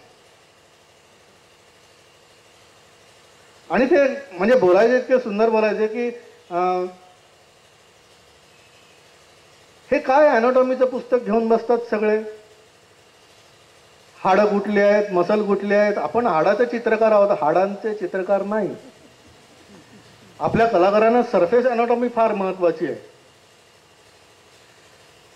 कुठलाही डॉक्टर हा उत्तम चित्रकार असतोच असं नाही. त्यामुळे उत्तम चित्रकाराला ज्या अॅनाटॉमीची आवश्यकता आहे ती कलाकाराला कळली पाहिजे. आणि अशा प्रकारे आणखीन खूप काही विनोद करायचे, सगळं करायचे, परंतु कलाविषयकच ते नेहमी माझ्याशी बोलायचे. शेवटपर्यंत मी कुठल्या पार्टीचा किंवा कुठल्या पक्षाचा किंवा कुठल्या मताचा आहे हे त्याने मला कधी विचारलं नाही किंवा त्याची जाणीव. आणि तुम्हाला सांगतो की त्याच्यापूर्वी 2 वेळा म्हणजे म्हाडामधलं छत्रपती शिवाजीरावांचं ते चित्र मी केलं होतं, ते त्यांच्याच प्रेरणेने केलं होतं, त्यांच्या मार्गदर्शनाने ते पेंटिंग केलेलं होतं. नंतर प्रबोधनकार ठाकरे बोरिवलीचं नाट्यगृह आहे, त्याच्यात प्रबोधनकरांचा जीवनपट मी रंगवलेला आहे. या दोन्हीही चित्रांच्या उद्घाटनाच्या वेळी ज्यावेळी मंचावरून सन्मान करण्याचा किंवा प्रेम व्यक्त करण्याचा विषय असतो, त्यावेळी इतर जे कोणी होतं त्यांचा सन्मान हा टेबलाच्या पलीकडून केला जात होता असा. परंतु आमचा सत्कार करत असताना म्हणजे रघुवीर तळावकर आणि मी, बाळासाहेब टेबलाच्या पुढे यायचे आणि सत्कार करायचे. असं त्यांचं कलाकारांवरती फार प्रेम होतं. हा मला आलेला तो अनुभव आहे. बाळासाहेब ठाकरे आपल्याला शिवसेना प्रमुख म्हणून माहिती आहेत आणि राजकीय कारकिर्दीशी संबंधित माहिती आहेत. पण सर म्हणाले तसं त्यांना असं नेहमी वाटायचं की अॅनाटॉमी म्हणजे शरीर रचना शास्त्र, याचं भान कलावंताला अतिशय उत्तम असलं पाहिजे. म्हणजे माझा पत्रकार म्हणून असलेला एक अनुभव असा आहे की ज्यावेळेला जिजामाता उद्यानामध्ये जिजाबाईंचं शिल्पकृती, जिजाऊंची शिल्पकृती करून घेतली, त्यावेळेला बाळासाहेबांनी असं सांगितलं होतं की उद्घाटनाच्या आधी मी तिथे जाणार आहे, ती शिल्पकृती पाहणार आहे आणि ती मी अप्रूव्ह केल्यानंतरच दुसऱ्या दिवशी त्याचं अनावरण वगैरे जे काही असेल ते होईल. आदल्या दिवशी बाळासाहेब गेले आणि ते जे कोणी शिल्पकार होते त्यांची झाडाझडती झाली. त्याच्यामध्ये शिल्पकृतीमध्ये काही महत्त्वाची मेजर करेक्शन्स होती, ती बाळासाहेबांनी सांगितली. आणि त्याच्यानंतर दुसऱ्या वेळेला जेव्हा बाळासाहेब गेले त्यावेळेला त्याचं अनावरण झालं. सगळ्यात महत्त्वाचं असं आहे की फार कमी चित्रकार असे होते किंवा म्हणजे अगदी मोजकेच 2 ते 3 चित्रकार फक्त मला असे माहिती आहेत देशभरामधले की ज्यांना बाळासाहेबांचं अप्रुव्हल म्हणजे चित्र बघितलंय बाळासाहेबांनी, बाळासाहेबांना आवडलंय आणि पहिल्या फटक्यात ते अप्रूव्ह झालंय, असे फक्त अगदी मोजके 2 ते 3 चित्रकार होते आणि त्याच्यामध्ये कामत सर होते. तर हे खूप महत्त्वाचं आहे की एक अतिशय उत्तम कलाकार किंवा एक अतिशय उत्तम कलावंत ज्याच्याकडे अतिशय उत्तम समीक्षकाची नजर आहे आणि तो तुमचं चित्र अप्रूव्ह करतोय आणि तो एवढा मोठा कलावंत आहे. सर जसं हे आहे म्हणजे आपण निसर्ग चित्रणाचं बघितलं, व्यक्तिचित्रणाचं बघितलं, तर तुमचा आणखीन एक आवडीचा जो विषय आहे तो आहे प्रसंगचित्र. तर आणि नेहमी आतापर्यंत असं लक्षात आलंय की प्रसंगचित्र करताना तुम्ही खूप वेगळ्या पद्धतीने करतात. म्हणजे आपण आतापर्यंत अनेक चित्र बाबासाहेब आंबेडकरांची पाहिलेली असतील की महाडचं 14 तळ्याचा सत्याग्रह हा डॉक्टर बाबासाहेब आंबेडकरांच्या आयुष्यातला एक अतिशय महत्त्वाचा टप्पा होता, आपल्याला सगळ्यांना माहिती आहे. तर त्याची चित्र आपण आतापर्यंत बघितलेली असतील, पण ती आतापर्यंत पाहिलेली जी चित्र आहेत ती तुम्ही बघा आणि मग कामत सरांनी केलेलं जे चित्र आहे ते पहा, तुम्हाला त्याच्यामध्ये खूप वेगळे पण लक्षात येईल. एक कलावंत चित्र करतो म्हणजे काय करतो तर नुसतं फक्त एक कसं झालं असेल त्यावेळेला किंवा रेफरन्ससाठी त्यावेळेचं काहीतरी मटेरियल घेतलंय आणि चित्र केलंय असं नाही होत. तर कामत सर ज्या वेळेला चित्र करतात तर त्यावेळेला काय करतात तर ज्या वेळेला त्यांना असं लक्षात आलं की आता आपल्याला महाडच्या त्या 14 तळ्याच्या सत्याग्रहाचं चित्र करायचंय, तर त्यावेळेला ते पहिल्यांदा महाडमध्ये गेले. त्यांनी महाडमध्ये बाबासाहेबांच्या वेळेला ज्या व्यक्ती हयात होत्या म्हणजे त्या व्यक्ती होत्या त्यांच्यापैकी आत्ता कोणी हयात आहे का याचा शोध घेतला, त्यांच्याशी त्यांनी चर्चा केली. त्या 14 तळ्याच्या सत्याग्रहाच्या वेळेला नेमकं काय झालं, कसं झालं, मंडळी कुठे उभी होती, आत्ताचं वातावरण तिकडचं 14 तळ्याचं आणि पूर्वीचं वातावरण याच्यामध्ये जमीन आसमानाचं अंतर आहे. म्हणजे जसं तुम्हाला असं सांगितलं की 50 वर्षापूर्वीचं उमराळे आणि आत्ताचं उमराळे त्याच्यामध्ये खूप फरक आहे, म्हणजे आता खूप नवीन इमारती उभ्या राहिल्या आहेत, तसं त्या परिसरामध्येही राहिलेले आहेत. तर त्यांनी त्या सगळ्यांशी संवाद साधला की त्यावेळेला 14 तळ्याच्या आजूबाजूला कशी घरं होती, काय होती, त्याच्यापैकी एखादं कोणतं घर शिल्लक आहे का, तिथे कामत सर प्रत्यक्ष गेले, स्केचिंग केलं, त्या सगळ्यांशी त्यांनी संवाद साधला आणि त्यानंतर त्यांनी ते चित्र केलेले आहे. आणि म्हणून इतर कलावंतांनी आतापर्यंत केलेली 14 तळ्याच्या सत्याग्रहाच्या संदर्भातली चित्र आणि कामत सरांचं चित्र याच्यामध्ये आपल्याला खूप फरक दिसतो. तसाच फरक आपल्याला दिसतो ते मगाशी ज्या चित्राचा उल्लेख झाला की समर्थांची आणि शिवछत्रपतींची भेट ज्या ठिकाणी झाली चाफळजवळ, तर त्याचं चित्र जे आहे ते कामत सरांनी करताना पण ते प्रत्यक्ष त्या स्पॉटवर गेले. आज तो स्पॉट काय आहे, कसा आहे, त्यावेळेला कसं झालेलं असेल, काय असेल, त्या सगळ्या संदर्भातली वर्णनं जी आहेत आतापर्यंत आलेली वेगवेगळ्या साहित्यांमध्ये, ग्रंथांमध्ये, ती सगळी वाचून त्या सगळ्या संशोधनानंतर मला असं वाटतं की ते चित्र होतं आणि म्हणून ते वेगळं होतं. तर या प्रसंग चित्रांबद्दल तुम्ही थोडंसं बोलावं. पहिल्यांदा मला सांगावंसं वाटतं की मला कधीही कुठल्याही चित्राचं अनुकरण करायला आवडत नाही. आपलं चित्र स्वयंभू व्हावं, ते जास्तीत जास्त निर्दोष व्हावं, याच्यासाठी माझा प्रयत्न असतो. आपण सर्वांनी नॅशनल जिओग्राफिकचे अंक बघितले असतील, त्याच्यामध्ये सिव्हिलायझेशनवर कधी कधी लेख असतात आणि त्या ठिकाणी काही फोटोग्राफ्स असतात की अमुक अमुक घटना कुठे झाली, तर त्याच्यात त्या जागेचा आत्ताचा फोटो असतो आणि लगेच बाजूला एखादं एक पेंटिंग असतं की त्या जागी तो प्रसंग त्यावेळी कसा झाला. तर टॉम लॉवेल, नंतर नॉर्मन रॉकवेल वगैरे असे मोठे त्यावेळचे जे कोणी कलावंत होते, तर ते अभ्यासपूर्वक पेंटिंग करायचे. त्यामुळे मला वाटलं की आपणही चित्र करत असताना, प्रसंग चित्र करताना तशा प्रकारेच विचार करावा. आणि म्हणून लंडनमधल्या आमच्या एका मित्रासाठी ती काही चित्र मी केली होती की भारतात आपल्या इकडे जे जे कोणी महापुरुष झाले त्यांच्या प्रत्येक महापुरुषाच्या जीवनातला एखादा प्रसंग चित्र करण्याचा मला योग आला. त्यात हे 14 तळ्याचा प्रसंग आला. मी त्यांना म्हटलं की मला त्या ठिकाणी जाऊन करावं लागेल, बघावं लागेल. ते म्हणाले जरूर जाऊन जावा. मग मी गेलो त्या ठिकाणी आणि गेल्यानंतर माझ्या लक्षात आलं एकदम मी की ते संपूर्ण तळं सिमेंटने बांधून काढलेलं आहे. त्याचं ते रूप नाही आहे. म्हणजे 1927 साली झालेला प्रसंग आणि आत्ताचं त्याचं रूप पाहिल्यानंतर कसं लक्षात येईल. मग मी आणि पत्नी दोघंही गेलो होतो. मग लक्षात आलं की त्यात काही घरं जुनी होती. तिथे एक दुकान पण होतं. त्या दुकानात म्हणजे अत्यंत म्हातारे गृहस्थ होते. ते म्हणाले की मला तो प्रसंग आठवतो. त्यांनी वर्णन केलं. त्यावेळी ते तळं कसं होतं हेही त्यांनी सांगितलं की माझ्या दुकानासमोरचा थोडासा रस्ता सोडला तर लगेच तो उतार चालू होता आणि त्या पायऱ्या ज्या आहेत त्या अजूनही त्याच जुन्या आहेत. त्या पायऱ्यांवरती तो प्रसंग झाला होता. हे केल्यानंतर मग त्याचे मी फोटो काढले, त्या घराचे जुने फोटो त्यावेळेचे. आणि पण ते तळं कसं असं होत म्हणाले आता तुम्हाला सांगणं कठीण आहे, पण कसं होतं हे तुम्हाला सांगतो. असं त्या गृहस्थाने सांगितलं की थोडं तुम्ही पुढे जा तर तिकडे एक हेमाडपंथी शंकराचं मंदिर आहे, शिवकालीन मंदिर आहे. त्या मंदिराच्या मागच्या बाजूला तळं जे आहे ना ते बघा, म्हणजे त्यावेळी हे कसं होतं ते कळेल. मग तिकडे जाऊन तेही तळं पाहिलं. नंतर मग लक्षात आलं की 1927 साली म्हटल्यानंतर त्यावेळी बाबासाहेबांचं वय काय होतं, त्यावेळी बाबासाहेबांचं रूप कसं होतं, त्यावेळी त्यांचा परिवेश कसा होता, असा विचार करून मग ते आणि तो सगळा प्रसंग वाचला आणि मग त्याच्यामधली ती सगळी नाट्यमयता आणली. हे सगळं झाल्यानंतर जे होणारं समाधान असतं ना ते फार चांगलं असतं. म्हणून कुठलीही ऐतिहासिक चित्र करत असताना प्रसंग चित्र करण्याची परंपराच आपल्याकडे जवळजवळ नाहीशी झाली. म्हणजे M.R. आचरेकर होते, दलाल होते, काही प्रमाणात S.M. पंडित होते. ह्यांच्यानंतर ही परंपराच बंद झाली. म्हणजे नवकालाचा जसा प्रवास झाला सुरू त्याप्रमाणे नंतर या अशा प्रकारे प्रसंगचित्र करण्याची परंपरा बंद झाली. पण मला मात्र त्याच्यात पहिल्यापासून रस होता. त्यामुळे ऐतिहासिक म्हणजे मगाशी तुम्ही बघित असेल तक्षशिलेचा वर्ग. आज तक्षशिलेला फक्त तिकडे फाउंडेशन्स आहेत, परंतु त्या विटांची साईज बघून तत्कालीन आर्किटेक्चर कसं असायचं. चाणक्यांनी म्हटलं की एका शिक्षकाच्या हाताखाली 20 विद्यार्थी आयडियल असतात. त्यावेळी त्यांची प्रॉपर्टीज कसा असायचा आणि तो वर्ग कसा चालत असेल. मग तो प्रसंग संपूर्ण मी उभा केला नाट्यमय रीतीने. म्हणजे एखादं नाटक किंवा चित्रपटातला अंश करत असताना नेपथ्यकार वेगळा असतो, त्यातले नट वेगळे असतात, डायरेक्टर वेगळा असतो, प्रकाश योजना करणारे, कॉस्ट्युम डिझाईन करणारे, हे सगळे प्रत्येकजण वेगळे असतात. परंतु अशा प्रकारच्या चित्र करण्यामध्ये आपण चित्रकार एकटेच सर्व काही असतो. आणि नंतर तो अभ्यास केल्यानंतर ज्यावेळी चित्र तयार होतं ते पूर्णतः स्वयंभू चित्र तयार होतं. हे चित्र अमुक चित्रकारासारखं आहे म्हटल्यानंतर त्या चित्राचे अर्धे गुण नाहीसे होतात. आणि मग त्या चित्रातल्या ज्या काही चुका असतील किंवा उणिवा असतील त्या आणखी जास्त उणिवा घेऊन आपल्या चित्रात येतात.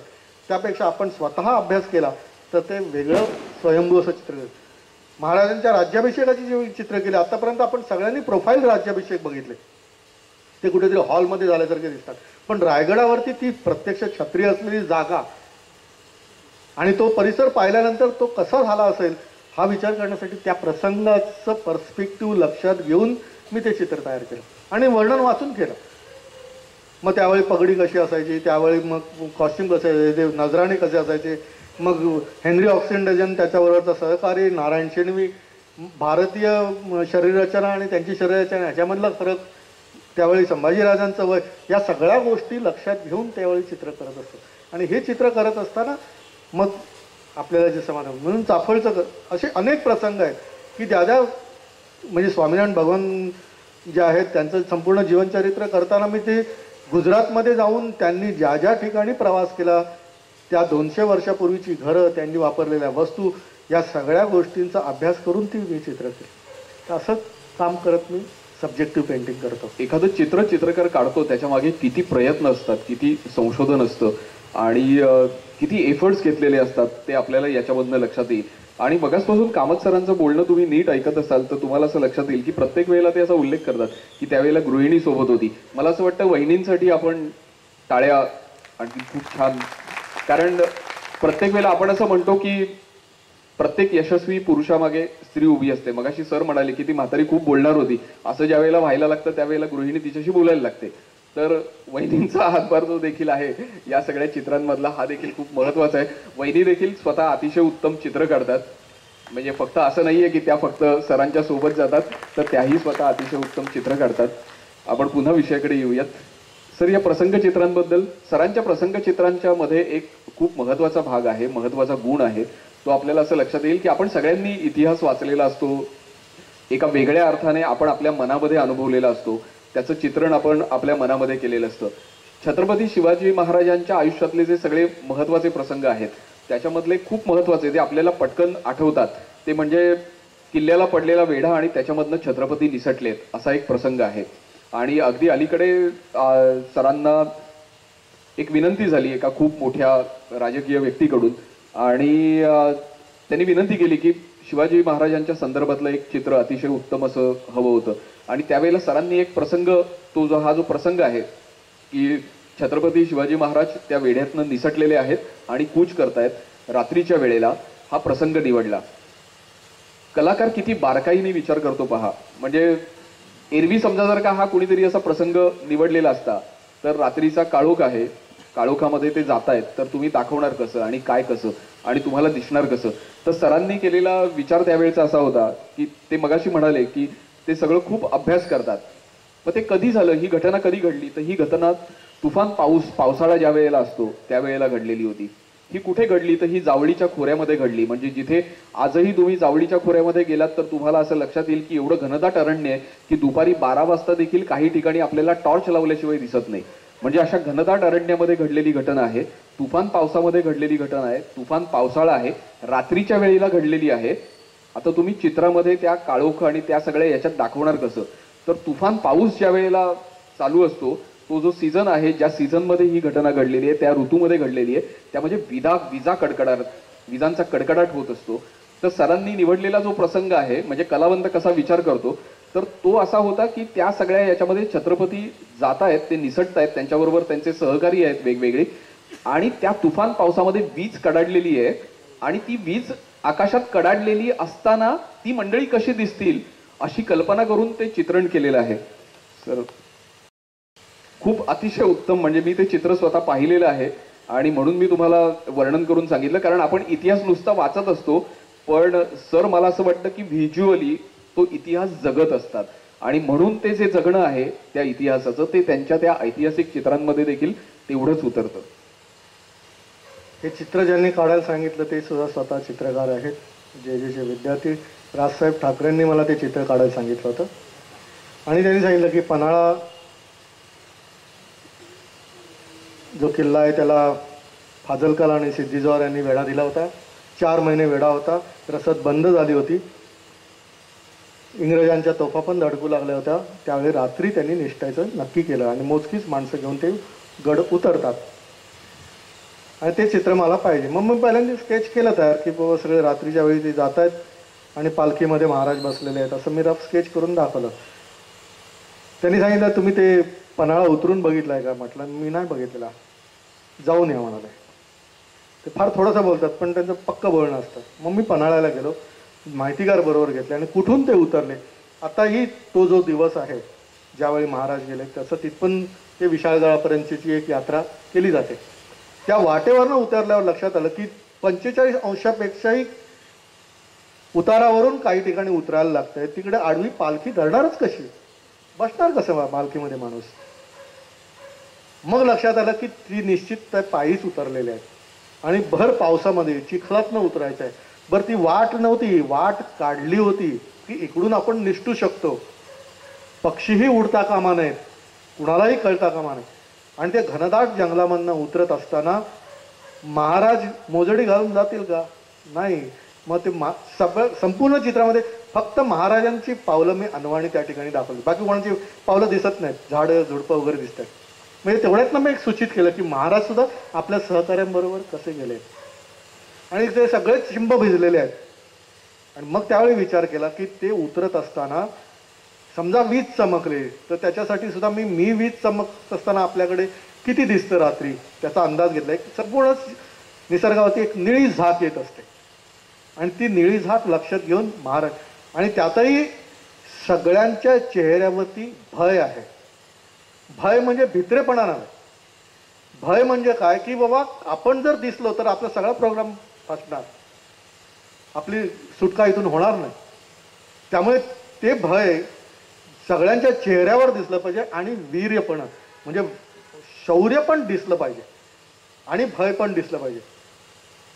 मग हे कसं काढायचं, हे दोन एक्सप्रेशन कसे आणायचे. मग त्याला सुद्धा त्यांनी सांगितलं होतं की अमुक अमुक तुम्ही चित्रपट बघितला का, त्याच्यामध्ये काही एक्सप्रेशन त्याच्यात बघितलं मी, ते तो संपूर्ण चित्रपट आहे आणि त्या चित्रपटामध्ये ते सगळे माणसं एका विशिष्ट व्यक्तीला सोडवण्यासाठी जात असतात, रात्रीच्या वेळी जातात, प्रत्येक वेळी मोठं संकट उभं राहत असतं. त्यामुळे ते सगळेजण जात आहेत पण कुठलं संकट उभं राहायला सांगता येत नाही. ते एक्सप्रेशन्स मी पाहिले, कुठलंही एक्सप्रेशन घेतलं नाही पण ते एक्सप्रेशन काय आहे ते मी ऑब्झर्व केलं आणि हे ऑब्झर्वेशन करून मी ते संपूर्ण चित्र रंगवलं. एक 5 फूट बाय 2.5 फुटाचं ते चित्र आहे आणि ते चित्र बाबासाहेबांना पण फार आवडलं आणि मग ते काही बारकावे सांगत असतात. हे चित्र करताना कितीतरी अंगाने अभ्यास होतो. आता पन्हाळ्यावरचा वेढा, त्याच्यासाठी महाराज तोंड देतात, पन्हाळ्यावरती तोफा आहेत म्हटल्यानंतर त्याचाही मी अभ्यास केला. अहो तोफ म्हटल्यानंतर आपल्याला फक्त एवढंच माहिती आहे की नळकांड असते त्यातनं गोळा सुटतो, पण बाकी काहीच माहिती नसते. परंतु यूट्यूबवरती 17व्या शतकातल्या तोफांची डेमॉन्स्ट्रेशन्स आहेत. एक तोफ उडवायला कमीत कमी 3 ते 5 माणसं लागतात. एका वेळी एकच गोळा उडतो, ती नंतर ती थंड करायला लागते आणि त्याची जडणघडण कशी, ही सगळी माहिती मिळाली. ती मागे सरकू नये जास्त म्हणून त्याला तो कसा तो पाचर लावले असतो. या सगळ्या गोष्टी पाहिल्यानंतर लक्षात येतं की आपल्या चित्रात काहीतरी बदल करायला पाहिजे. मला माणसं वाढवायला लागली त्या चित्रामध्ये. तर अशा प्रकारे अभ्यास करून चित्र केल्यानंतर मिळणारं समाधान आहे ना, आणि नंतर मग ते चित्र इतरांचा अभ्यासाचा विषय वाटतं. खूप महत्त्वाचा भाग आहे हा. आता सर आता एक्सप्रेशन्स विषयी बोलत होते चित्रातल्या, तर मगाशी परिचय आपल्याला जो दिला त्याच्यामध्येही हा उल्लेख म्हणजे मी जो आत्ता सांगतोय तो झालेला नाही. एक महत्त्वाचा भाग असा आहे की जपानमध्ये सुबोत्सका डेरा नावाचं एक बुद्ध म्युझियम मंदिर आहे. त्याच्यामध्ये गौतम बुद्धाच्या जीवनावरचा म्हणजे जीवनपट आहे पूर्ण, आणि तो किती मोठा आहे तर प्रचंड मोठी अशी पॅनल्स आहेत. एक पॅनलच प्रचंड मोठं, म्हणजे हे जे स्टेज आहे अशी 3 स्टेज एकत्र केल्यानंतर जे एक सलग होईल एवढं एक चित्र, अशी 15-20 अशी 8 चित्र तिथे त्या संपूर्ण मंदिरामध्ये मोठीच्या मोठी आहेत. त्याच्यामधलं 14 चित्र. तर त्याच्यामध्ये सगळ्यात शेवटचं जे चित्र होतं ते सुरू असताना मी सरांकडे जात होतो वेगवेगळ्या निमित्ताने, कधी मुलाखतीच्या निमित्ताने किंवा कधी आणखीन काही. तर त्याच्यामध्ये सगळ्यात शेवटचं चित्र जे आहे ते गौतम बुद्धांच्या महापरिनिर्वाणाचं आहे आणि त्याच्यामध्ये महापरिनिर्वाणामध्ये गौतम बुद्ध पहुडलेले आहेत, त्यांचं निर्वाणाचं हे आहे आणि आजूबाजूला एक हजारोंचा जनसमुदाय लोटलेला आहे आणि तो उभा आहे. आता याच्यामध्ये किती कौशल्य आहे पहा की त्याच्यामध्ये साधारण एक भरपूर काहीशे असे चेहरे तुम्हाला त्याच्यामध्ये दिसतात. गौतम बुद्धांचं महापरिनिर्वाण आहे त्यामुळे प्रत्येकाच्या चेहऱ्यावर दुःख आहे. आता दुःखाची छटा किती वेगवेगळ्या प्रकारे चित्रकार दाखवणार, काय 1, 2, 3, 4, 5, 10 प्रकारे दुःख दाखवता येऊ शकेल. तुम्ही जर का ते चित्र व्यवस्थित पाहिलं तर तुम्हाला असं लक्षात येईल की ते जे काही 6 चेहरे आहेत त्याच्यामधले, त्याच्या प्रत्येकाच्या चेहऱ्यावर दुःख आहे आणि प्रत्येकाचं दुःख वेगळं आहे. मला असं वाटतं की हे चित्रकाराचं कौशल्य आहे की ते एक्सप्रेशन्स जे मगाशी सर सांगत होते आता की एक्सप्रेशन्स किती वेगवेगळ्या प्रकारे करता येऊ शकतात. म्हणजे कधीतरी समजा आपल्यामध्ये कोणी चित्रकलेचा विद्यार्थी असेल तर हरकत नाही असा एक प्रयोग करून पाहायला की आनंदाचे एक्सप्रेशन्स किती वेगवेगळे माणसाचे असू शकतात. आपण एक 10-15च्या पुढे नाही जाऊ शकत, पण एक कलावंत असतो जो मूळ खूप आतून आलेल्या गोष्टी असतात त्याचा अभ्यास असतो, तर तो त्याच एक्सप्रेशन्स तुम्हाला 100 वेगवेगळ्या प्रकारे पण दाखवू शकतो. असं ते चित्र आहे. या चित्राच्या संदर्भामधलं सगळ्यात महत्त्वाचं हे असं आहे की हे म्युझियम किंवा हे मंदिर जे आहे हे जपानमध्ये आहे आणि त्यातली सर्वच्या सर्व चित्र जी आहेत ती कामत सरांची आहेत. आता आपण पुढे थोडं आणखीन वेगळ्या विषयाकडे वळूयात की बोधचित्र. सर, बोधचित्राच्या बाबतीत असं म्हणतात की ते थोडंसं इलस्ट्रेटिव्ह टाईपने जाणारं असतं, थोडंसं इलस्ट्रेशन असतं त्याच्यामध्ये. आणि काही कलावंत जे आहेत समाजामधले स्वतःला खूप प्रतिष्ठित मानतात ते असं म्हणतात की हे बोधचित्र वगैरे एकदम थर्ड क्लास काम आहे. पण तुम्ही मात्र एवढे मोठे कलावंत आहात आणि तुम्ही बोधचित्र करता, तर तुम्ही बोधचित्र का करता, का करावीशी वाटतात? आणि मला असं वाटतं की बोधचित्र करताना तुम्हाला एक वेगळा आनंद मिळतो, एक वेगळी अनुभूती मिळते. तर हे का आणि कशासाठी हे जरा तुम्ही थोडंसं शेअर करावं. मगाशी आपण पाहिलं असेल त्या व्हिडिओमध्ये दाखवलं होतं की माझ्याकडे कन्सेप्च्युअल पेंटिंग आणि सब्जेक्टिव्ह पेंटिंग ही दोन्ही वेगळी आहेत. म्हणजे आता महाराजांच्या जीवनावरची चित्र किंवा स्वामीनारायण भगवानच्या जीवनावरची चित्र ही सांगत होतो त्यावेळी ती वर्णनात्मक आहेत, ती इलस्ट्रेटिव्ह आहेत, की एखादा प्रसंग वर्णन करून दाखवावा आणि त्याच्यातनं भावप्रदर्शन करावा. आणि बोधचित्र जी असतात त्याच्यामध्ये कन्सेप्टला फार महत्त्व देतं.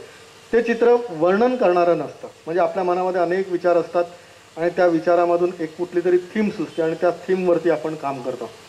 तर तो बोध जो आहे त्याचं नॅरेशन फक्त करायचं असतं, ते वर्णन करायचं नाही मला. म्हणून मी त्या ठिकाणी तो शब्दप्रयोग वापरला आहे की याच्यामध्ये नॅरेशन फार महत्त्वाचं मी समजतो. पण सरसकट कुठल्याही चित्राला म्हणजे त्याच्यामध्ये वास्तववादीपणा आला किंवा कुठल्या प्रकारचा प्रसंग पर आधारित चित्र आलं की त्याला इलस्ट्रेशन एक कॉमन शब्द लावून टाकायचा. म्हणजे पूर्वी कर्नाटकातला माणूस असो, केरळमधला असो किंवा चेन्नईमधला असो, सगळ्यांना मद्रासी म्हणायचं आहे की नाही, किंवा 7 स्टेटमधले कोणी असलं की त्यांना चायनीज म्हणायचं. म्हणजे हे कमी ज्ञान असल्यासारखं विधान केलं जातं असं मला वाटतं. तर नॅरेशन जे आहे ना, हे नॅरेशन नेमका आपल्याला बोध जो जायचा ना तेवढ्याशीच निगडीत असतो. म्हणजे काही वेळा मी सोप्या भाषेत समजावून सांगण्यासाठी सांगतो की जेव्हा एखादं प्रायोगिक नाटक असतं आणि एक व्यावसायिक नाटक असतं, त्या व्यावसायिक नाटकामध्ये जो संपूर्ण प्रसंग त्यावेळी कसा झाला असेल अगदी त्याच्या प्रॉपर्टीचा विचार वगैरे करून घ्या. पण प्रायोगिक रंगभूमीमध्ये एखादा प्रसंग जेव्हा दाखवला जातो त्यावेळी केवळ बॉडी लँग्वेज आणि एक्सप्रेशन आणि डायलॉग ह्याला महत्त्व दिलं जातं की जेणेकरून तो प्रसंग वर्णन करण्यापेक्षा प्रसंगातला जो भाव आहे ना हा डायरेक्ट भिडेल समोर प्रेक्षकाकडे. तसंच चित्रामधला बोध जो आहे ना तो भिडला पाहिजे. म्हणून अशा प्रकारची बोधचित्र मी वेगळ्या पद्धतीने करायला सुरुवात केली. आणि या बोधचित्रांमध्ये मग काही वेळा मी रंगाचं स्वातंत्र्य घेतो, बॅकग्राऊंडमध्ये पार्श्वभूमीमध्ये वेगळ्या प्रकारची रंगयोजना करण्याचं किंवा आकार टाकण्याचं स्वातंत्र्य घेतो. हे चित्र जास्त वर्णन करणार नाही, त्याची सीमारेषा ओलांडणार नाही, ह्याकडे मात्र मला लक्ष ठेवायला लागतं. आणि काही वेळा प्रतिकात्मक असतं, दरवेळी असतंच असं नाही, परंतु काही वेळा ती चित्र अशी बोध देऊन जातात की ते समोरच्या हृदयापर्यंत जाऊन भिडतात. म्हणजे मी संतांवरती ज्यावेळी मगाशी मोगरा फुलला या चित्र की आपल्याकडे जे कोणी संत झाले त्या संतांच्या प्रत्येक संतांच्या एखाद्या दोह्यावरती किंवा एखाद्या अभंगावरती किंवा रचनेवरती मी ती पेंटिंग केली की भगवंताबद्दल किंवा त्यांच्या साक्षात्काराबद्दल ते जेव्हा दोहा किंवा अभंग करतात ते केवळ त्यांचं कवी हृदय नसतं, ती नुसती कवी कल्पना नसते, त्यांना अनुभवाची आणि साक्षात्काराची जोड असते. आपण कुठल्या तरी मोठ्या कवीबद्दल ही त्यांची कविता उत्तम आहे, हा ही ठीक आहे असं आपण म्हणू शकतो, परंतु कुठल्या संतांच्या वचनाबद्दल आपण असं म्हणू शकत नाही की हा अभंग त्याचा जबरदस्त आहे, हा अभंग तेवढा खास नाही. का? कारण त्यांना ते कोणी कॉन्ट्रॅक्ट दिलेलं नव्हतं, की कमिशन नव्हतं. त्यांनी त्यांचा जीवनातला आणि साक्षात्काराचा अनुभव त्यांच्या त्या काव्यामधून प्रकट झालेला असतो. त्याचप्रमाणे त्यांना ते काय व्हिज्युअलाइज झालं हे मला लक्षात घ्यायचं होतं. म्हणून ह्या संतांनी म्हणजे आपल्याकडे जे कोणी विचार करतात ना ते कुठल्या तरी आपल्या मातृभाषेत करतात. आपण सगळे मराठी आहोत, ज्यांना इंग्रजीचा सराव इंग्रजीत विचार करतात, पण आपण सगळेजण विचाराबरोबर दृश्य सुद्धा मनपटलावर बघत असतो. आणि हे 100% खरं आहे असं मी मानतो. म्हणून एखादी घटना घडल्यानंतर अरे मी आज असा ॲक्सिडेंट बघितला, 4 लोक लगेच त्यांची पाहिलेले ॲक्सिडेंट सांगतात. ते वर्णन करतात त्यावेळी काय दिसत होते का, पाठांतर करून आले होते का, त्यांच्या डोळ्यासमोर ते दृश्य तरळत असतं. चित्रकाराच्या वेळी तसंच तरळत असतं. आणि मग अशा वेळी ते जे संतांनी रचना केल्या त्यावेळी त्यांनी काय व्हिज्युअलाइज केलं असेल त्याचा विचार करून मी ती पेंटिंग्स केली. आणि मी तुम्हाला सांगतो की ती पेंटिंग्स झाल्यानंतर यावेळी प्रदर्शित झाली होती, रोज 2 किंवा 3 माणसं किंवा एखाद 2 अशी माणसं रडून जायची, आमच्या संतांना तुम्ही चेहरा दिला म्हणून. मला सांगा की मग ही चित्र केवळ इलस्ट्रेशन म्हणून त्यांच्या हृदयाला भिडली का? जर आपलं चित्र, त्यातला चित्रातला विषय, आशय आणि बोध हा हृदयापर्यंत भिडत असेल तर त्यात वाईट काय, चांगलंच आहे की. आणि म्हणून मी या चित्रांना जास्त महत्त्व द्यायला लागलो. मला आठवतं की शेवटच्या दिवशी एक गृहस्थ आले होते, त्यांनी माझे दोन्ही हात घट्ट धरले होते, त्याच्या दोन्ही डोळ्यातून गंगा भागीरथी वाहत होत्या, त्यांच्या तोंडातून शब्द उमटत नव्हता. आणि तेवढाच तो प्रतिसाद देऊन मला गेले. नंतर एक फॉरेन कपल आलं होतं, कितीतरी वेळ एक एक चित्रासमोर ते उभं राहायचे आणि संपूर्ण पाहून झाल्यानंतर ते माझ्याकडे आले, म्हणाले we don't know the actual story behind every picture but we realise there is a existence of Jesus Christ. हा जो त्यांनी दिलेला अभिप्राय आहे हा किती मोठा आहे. का त्याला सांगता आलं नसतं की काय तुमची पेंटिंग इलस्ट्रेटिव्ह आहे, देअर इज नो क्रिएटिव्हिटी. कुठेतरी हृदयाला भिडणं, हे हृदयाला भिडणं फार महत्त्वाचं आहे. आणि आपली सगळ्याच भिडतील असं म्हणत नाही मी, किंवा न भिडणाऱ्या कलाकृती कमी दर्जाच्या आहेत असंही मी म्हणत नाही. परंतु वर्णन करणाऱ्या चित्रांपेक्षा मी बोधचित्रांकडे वळलो होतो याचं कारण तेच आहे की जपानसाठी केली किंवा पॅगोडासाठी जी मी पेंटिंग्स केली, ती पेंटिंग करत असताना ती वर्णन करणारी चित्र होती. परंतु त्याच्याबरोबर बुद्ध जीवनावरती मी अशीच बोधचित्र केली, ती वेगळी होती. आणि ती वेगळी चित्र होती, तो केवळ तो बोध देतील अशा प्रकारचे होते. बोधचित्रांबद्दल म्हणजे खूप चांगला बोध त्याच्यातनं मिळतो हा तर भाग आहेच, पण त्याच्यामध्ये कलावंताचं जे कौशल्य आहे ते देखील आपल्याला खूप वेगळ्या पद्धतीने दिसतं. आपल्याला कालियामर्दन असं म्हटल्यानंतर म्हणजे ज्या क्षणी आपण असं म्हणतो, म्हणजे सर आत्ता असं म्हणाले की ज्या वेळेला अपघाताचं वर्णन येतं त्यावेळेला आपण प्रत्येकाच्या समोर, आपल्या नजरेच्या समोर आपण बघितलेले अपघात असतात आणि त्याचं जे काही एकूण दृश्य रूप असतं, दृश्य पटल असतं, ते सगळं आपल्या समोर उभं राहतं. तर कालियामर्दन असं म्हटल्यानंतर लहानपणापासून आपल्याला एकच लक्षात असतं, ते म्हणजे एक नागोबा आहे 4-5 तोंड असलेला आणि त्याच्यावर कृष्ण उभा आहे, असं एक कालियामर्दन, असं एक आपल्याला फक्त माहिती असतं. आणि आपण अनेकदा गोष्टी देखील तेवढ्या नीट व्यवस्थित वाचत नाही, त्यामुळे अनेकदा आपल्याला असं वाटतं की कालियामर्दन म्हणजे काय, तर त्यावेळेला कालियाला कृष्णाने मारून टाकलं, तर त्याचं दमन केलेलं असतं, म्हणजे त्याचा जो अहम असतो तो फक्त कृष्णाने त्याचा ठेचलेला असतो आणि मग त्याच्यानंतर त्याला सोडून दिलेलं असतं. तर ज्या वेळेला आपण कामत सरांचं कालियामर्दनाचं चित्र पाहतो तर त्यावेळेला आपल्याला त्याच्यात काय दिसतं, तर त्याच्यामध्ये कृष्णाला चेहरा नाही तर कृष्णाचं फक्त एक मोरपीस दिसतं एका बाजूला आणि समोरच्या बाजूला सळसळत जाणारी गवतामधनं एक शेपटी दिसते. असं फक्त ते कालियामर्दनाचं जे वर्णन आहे ते सगळं आपल्याला प्रत्यक्ष पाहायला मिळतं सरांच्या चित्रामध्ये.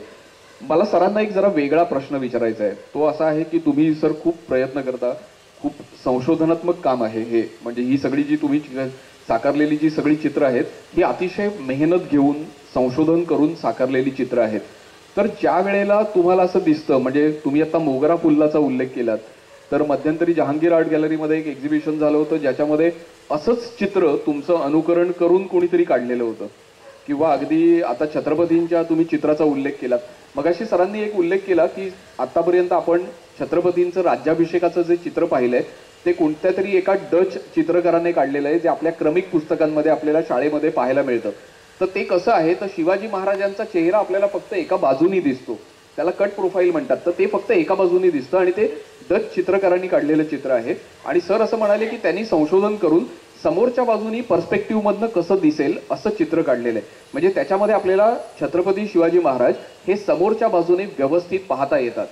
सर मला असं वाटतं की मध्यंतरी हे चित्र जे आहे याच्याही रेप्लिका करून कोणीतरी वाटल्या होत्या. तर तुमचं जेव्हा असं होतं, म्हणजे तुमच्या चित्रांचं कोणीतरी अनुकरण करतंय किंवा अनुकरण करून आणखीन काहीतरी हे स्वतःच चित्र आहे असं म्हणून खपवण्याचा प्रयत्न करतंय, किंवा तुम्ही काढलेलं चित्र आहे आणि कोणीतरी असं सांगतंय हेच ते चित्र आहे जे डच चित्रकारांनी काढलेलं आहे, तर त्यावेळेला वेदना होतात का आणि काय वाटतं? ना, वेदना खूप होतात. पहिली वेदना अशी होते की जो अनुकरण करतो तो पहिलं स्वतःचं नुकसान करून घेतो आहे. कारण त्याच्यामध्ये खरोखरच कलाकार दडलेला असतो. त्याला बाहेर काढण्याचा प्रयत्न करायच्या ऐवजी तो कलाकार मारला जातो आणि केवळ अनुकरण केलं जातं. अनुकरणामध्ये सोपं असतं. म्हणजे मला सांगायचं तर अमिताभ बच्चनची नक्कल करणारे अनेक जण मिळतील, पण अमिताभ एकटाच असतो. भीमसेन जोशींसारखं गाणारे अनेक जण भेटतील, पण भीमसेन जोशी एकटेच असतात. त्यामुळे म्हणूनच नकलाला न कला म्हणत असावेत. परंतु त्याच्यापेक्षा जास्त वाईट होतं की ज्यावेळी आपल्याकडचे आजचे लोक ज्यावेळी इतिहासाशी खेळ करतात, त्याचं मला जास्तीत जास्त वाईट वाटतं. म्हणजे आज आपण खूप प्रगती साध्य केलेली आहे संगणकाद्वारे, सॅटेलाईटद्वारे किंवा आणखीन वेब आणि याच्याद्वारे. ह्या सगळ्या गोष्टी वाढत असताना एक व्हायरससारखे एक वाईट प्रवृत्तीसुद्धा वाढत चाललेल्या आहेत आणि त्या प्रवृत्तींचा खरोखर धोका समाजाला होत असतो. आणि त्याचाच अनुभव मी घेतला की ज्या बाळासाहेबांच्या प्रेरणेने छत्रपती शिवाजी महाराजांचं समोरून पहिल्यांदा चित्र काढण्याचा योग मला मिळाला, ते चित्र आज आहे. तो चित्र काढणारा कलाकार जिवंत आहे आणि ठाण्यामध्ये सर्वात मोठा असा कार्यक्रम होतो की त्या कार्यक्रमामध्ये या चित्राच्या प्रती डच चित्रकाराने काढलेल्या चित्राची प्रती म्हणून विकली किंवा वाटली जाते.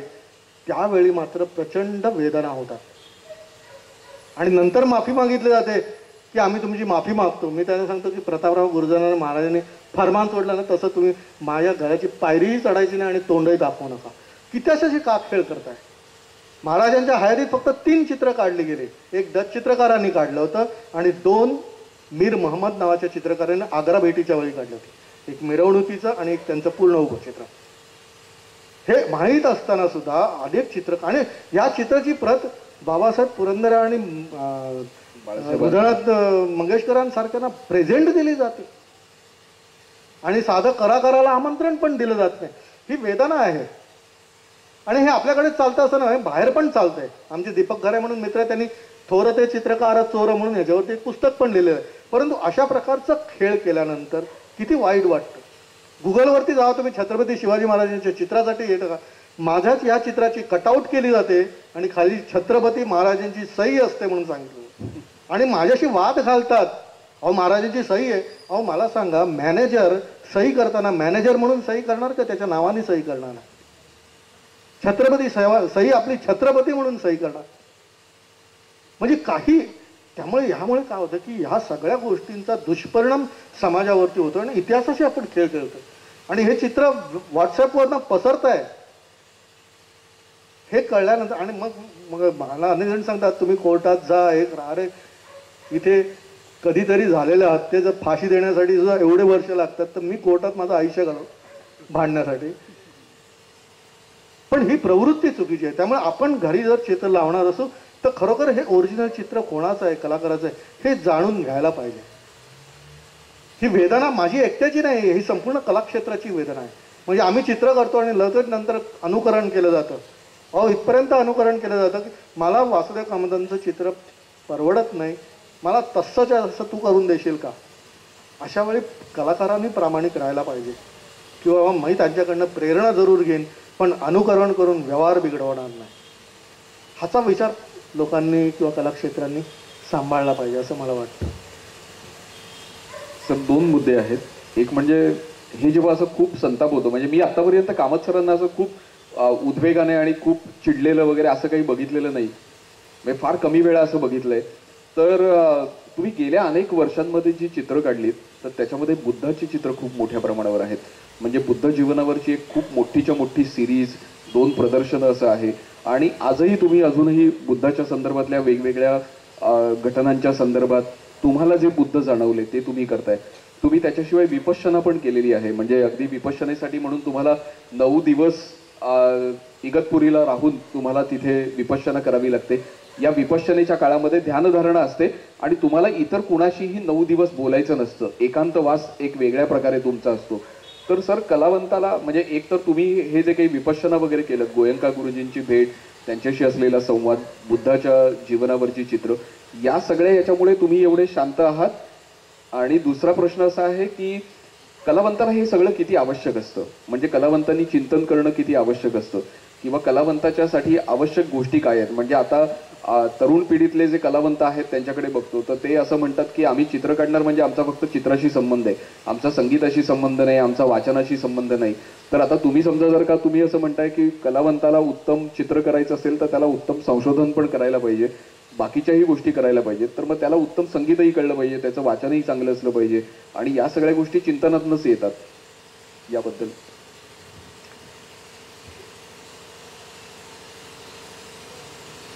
1988 साली पहिलं शिबिर केलं मी विपश्यनाचं. त्याच्यानंतर अनेक शिबिरं केली. गोयंका गुरुजींशी संपर्क पण आला आणि भगवान बुद्धांनी सांगितलेली ध्यानधारणा शिकल्यामुळे एकंदरीत आपल्या भारतामध्ये जे ध्यानधारणा जी आहे याविषयीचा चांगला अभ्यास करता आला. पहिलं म्हणजे याच्यामुळे मला अंतर्मुख होता आलं. कलाकाराला बहिर्मुख आणि अंतर्मुख हे दोन्ही साध्य झालं पाहिजे. बहिर्मुख एवढ्यासाठी कारण आपण समाजाचे घटक असतो, या जगामध्ये जन्माला आलो आहोत, याची आपल्याला जाण असली पाहिजे. आणि हे सगळं आपण अनुभवत असताना आपल्या आतमधलं जे विश्व आहे त्याच्यात नेमकं काय होतं हेही कळलं पाहिजे. आणि ती विद्या साध्य झाल्यामुळे मला भगवान बुद्धांबद्दल अत्यंत परम आदर आहे. खरं म्हणजे कुठल्याही महापुरुषांबद्दलचा परम आदर आहेच. मी कधीही कुठल्याही महापुरुषांची स्पर्धा आपल्या मनामध्ये लावत नाही, परंतु ह्यांचं जीवन पाहिल्यानंतर कितीतरी गोष्टी, त्यांचे संदेश, त्यांच्या जीवनातले काही प्रसंग, त्यांचे इतरांना त्यांनी केलेले उपदेश हे खरोखर आजही मला उपयोगी पडतील असे वाटतात. आणि त्याच्यामुळे मला त्यांचं जीवनचरित्र रंगवण्याचा जेव्हा जेव्हा योग आला तेही मी काम घेतलं. आणि त्या प्रसंगाने माझ्या अंतर्मनामध्ये काय बोध निर्माण केलेला आहे तो चित्रातून प्रगट व्हावा म्हणून बौद्ध जीवनावरती मी बोधचित्रसुद्धा रंगवली आणि ती अजूनही रंगवतो. परंतु मी प्रत्येक वेळी कुठला तरी एक विषय वर्षासाठी किंवा 6 महिन्यासाठी घेतो आणि त्या विषयाचा अभ्यास करणं, त्या विषयावरती चिंतन करणं, कोणाशी तरी बोलणं किंवा ऐतिहासिक आधार, पौराणिक आधार, दैनंदिन जीवनामध्ये काहीतरी आपल्याला त्याच्यात संदर्भ मिळतात, या सगळ्या गोष्टींचं ऑब्झर्वेशन चालू असतं. आणि हे निरीक्षण बहिर्मुख पण असतं आणि ते अंतर्मुख पण असतं आणि त्याचा उपयोग मी नेहमी करून घेत असतो. म्हणजे ऑब्झर्वेशन जे काय चाललं आहे, आता आपण इथे पाहतो एवढी माणसं बसलेली आहेत, सगळ्यांच्या खुर्च्या एकाच पद्धतीच्या आहेत, पण एकही व्यक्ती दुसऱ्या व्यक्तीसारखी बसलेली नाही. हे ऑब्झर्वेशन त्यावेळी असतं. मग अशी तुम्ही सांगितलं त्याप्रमाणे ह्याचा उपयोग मला होत असतो. म्हणून मला ते एक्सप्रेशन करत असताना दिसलं की रडतात सगळे, 100 काय 1000 माणसं रडत आहेत, पण प्रत्येकजण वेगळ्या पद्धतीने रडतोय. कारण रडण्याची तीव्रता प्रत्येकाची वेगळी आहे. कोणी घाय मोकळून रडेल, कोणाला स्पुंद नेल, काही केवळ डोळ्यामधनंच रडणं जाणवेल. तर असं असतं की केवळ बॉडी लँग्वेजमधून, म्हणजे निवृत्तीनाथांच्या पाठमोऱ्या आकृतीमधून मी त्यांची वेदना दाखवली की माझ्या धाकट्या भावाच्या समाधीवरती दगड ठेवण्याची वेळ येते. तर हे जे असतं ना, ही संपूर्ण बॉडी लँग्वेज, ह्या सगळ्या गोष्टी मी ऑब्झर्व करत असतो. पण अंतर्मनातमध्ये जे काही चाललेलं असतं ते ज्यावेळी सादर करायचं असतं त्यावेळी या गोष्टीचा अनुभव येतो. मला आठवतं की कुठल्या तरी संगीतकाराने सांगितलं ही चाल मी अमुक अमुक मशिदीमध्ये एक फकीर गात होता, तिथनं मला ही चाल मिळाली. हे ऑब्झर्वेशन आहे, हे अनुकरण नाही आहे, त्यांचं अनुकीर्तन आहे. ते की आपल्याकडे शेवटी काय आहे, आपलं मन म्हणजे काय आहे, नुसता अनुभवांचा संच आहे आणि तोच तो ह्या ठिकाणी वापरायचा असतो आणि त्याचं आपल्याला शुद्धीकरण करता आलं पाहिजे. त्यामुळे अनुभवाची जोड असली आपल्या कृतीला की त्याला एक स्वयंभू स्वरूप प्राप्त होत असतं. रसिको, तुम्हाला लक्षात आलं असेल की कलावंत किती ऑब्झर्व करतो. सर असं म्हणाले की इथे बसलेला प्रत्येकजण खुर्चीवर बसलाय पण प्रत्येकाची पोज वेगळी आहे. म्हणजे आपली मुलाखत चालू आहे, एका बाजूला सर बोलतायत आणि त्यांच्यामधला कलावंत जो आहे तो दुसऱ्या बाजूला जागा आहे. सर फक्त एका प्रश्नाचं उत्तर राहिलं ते म्हणजे कलावंतासाठी चिंतन, वाचन, मनन, संगीत आणि बाकीच्या गोष्टी या किती महत्त्वाच्या असतात. मध्ये असताना आम्हाला आमचे प्राध्यापक होते, प्राध्यापक संभाजी कदम, त्यांनी आम्हाला सौंदर्यशास्त्र शिकवलं. त्यांना उत्तम संगीताची जाण होती, फार सुंदर ते लिहायचे, उत्तम कवी होते, पोर्ट्रेट पेंटर होते, उत्तम पेटी वाजवायचे, उत्तम तबला वाजवायचे. आणि ते ज्यावेळी सौंदर्यशास्त्र शिकवायचे तेव्हा पहिल्यापासून त्यांनी सांगितलं आपण सौंदर्यशास्त्र हे केवळ चित्रकलेपुरतं मर्यादित ठेवू शकत नाही. सौंदर्य आणि त्याची लय ही सर्व आपल्या कलेमध्ये आणि जीवनामध्ये पसरलेली आहे. त्यामुळे कधीकधी ती साहित्याची उपमा द्यायची, साहित्याचं उदाहरण द्यायचे. म्हणजे जोहार मायबाप रेडिओवरती लागणारं आणि जोहार मायबाप बालगंधर्व कसं म्हणायचे, त्या दोन जोहारमधला फरक ते स्वतः गाऊन दाखवायचे.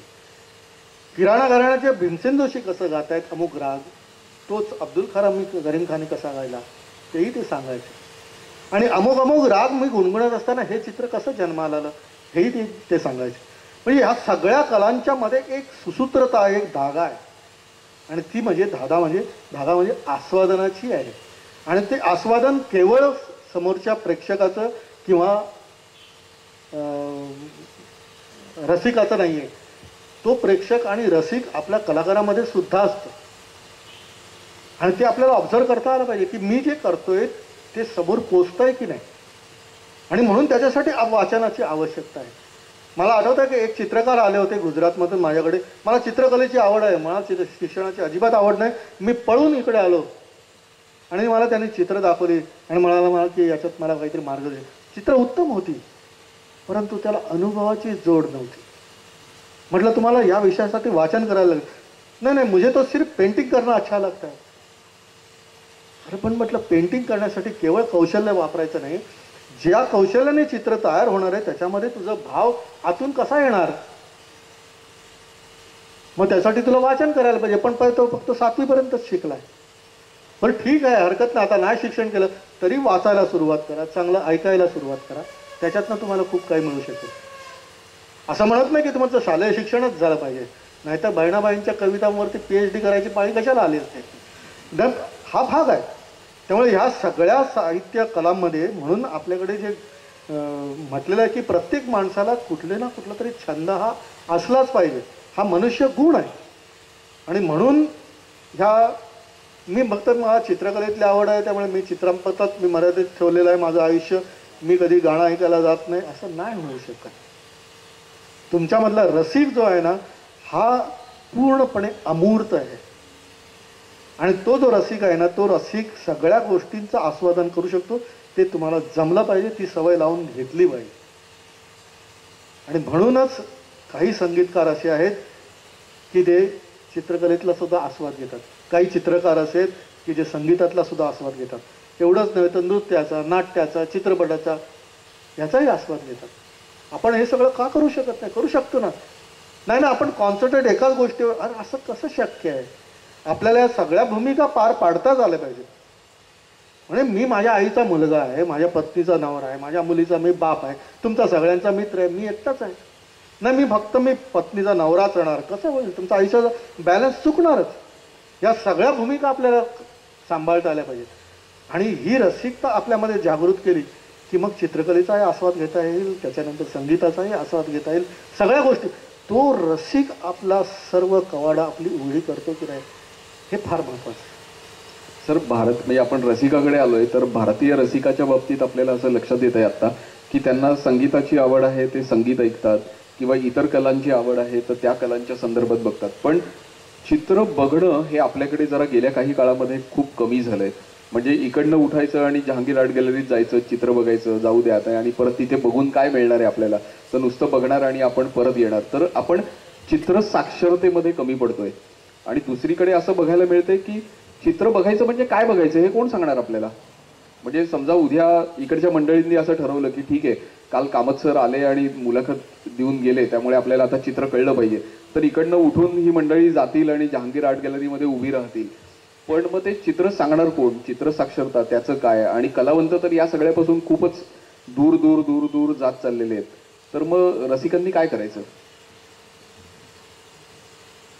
पहिल्यांदा चित्र पाहणं सुरू करावं, नंतर चित्र वाचणं सुरू करावं. अनेक वेळा चित्र विशेषतः हा वाक्यप्रयोग आपल्याकडे ऐकायला मिळतो, भारतामध्ये जास्त ऐकायला मिळतो की चित्रकलेचं मला फारसं काही कळत नाही.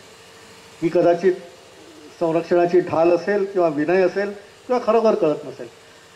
परंतु चित्र पाहण्यासाठी आपण थोडासा वेळ दिला पाहिजे. आपण लगेच पिकनिकसाठी म्हणून जातो. कुठे जातो? SL वर्ल्डला जाऊ, कुठेतरी थंड हवेच्या ठिकाणी जाऊ. आपण कधी म्युझियममध्ये जातो का? नाही जात. आपण चित्रपट बघतो, नाटक बघतो, परंतु गॅलरीमध्ये जातो का? नाही जात. का जात नाही? तर मला आवडत नाही. अरे पण जाऊन तर बघा. पहिल्यांदा आपल्या आवडीचं चित्र बघायला सुरुवात करावं. हळूहळू त्याच्याबरोबर असलेली इतर न समजणारी चित्रही कळू लागतात आणि आपल्यामध्ये ती रसिकता असते, फक्त आपण ती कधी ओपन केलेली नसते. मला आलेला अनुभव सांगतो. जळगावला होतो त्यावेळी, तिकडे बालगंधर्व संगीत महोत्सव होता. आलोय म्हटल्यानंतर तिकडे आयोजकांनी म्हटलं की तुम्हाला या ठिकाणी कॅनव्हास लावला जाईल आणि इथे संगीत चालू असेल, तुम्ही त्या कॅनव्हासवरती काहीतरी पेंटिंग करा. म्हटलं मी असं कधी केलेलं नाही. नाही ते डिक्लेअर करून झालं आहे, तुम्ही करा. आणि मग कॅनव्हास आणला गेला, रंग आणले गेले. पहिल्यांदा म्हटलं जे संगीत सादर करणार आहेत त्यांची परवानगी घ्या. मग पंडित सतीश व्यासाचं संतूर वादन होतं, त्यांना विचारलं, हा हरकत नाही म्हणाले. मग त्यांनी पहिली जी काही चीज वाजवली त्यानुसार माझ्या मनामध्ये जे काही तरंग उमटत होते आणि रंग होते त्यानुसार मी त्याच्यावरती केवल आकारी, ॲब्स्ट्रॅक्ट म्हणत नाही मी, केवल आकारी अशी रंगयोजना, आकार रचना वगैरे केली. ते सगळं असं स्क्रीनवरनं सगळेजण पाहत होते. कार्यक्रमाचं निवेदन मंगलाताई काडीलकर करत होत्या. कार्यक्रम पूर्ण झाल्यानंतर चिठी आली पब्लिक म्हणून, हजारो लोक होती. वासुदेव कामत लोकांकडनं चिठी आली, तुमचं चित्र तुम्ही समजावून सांगा.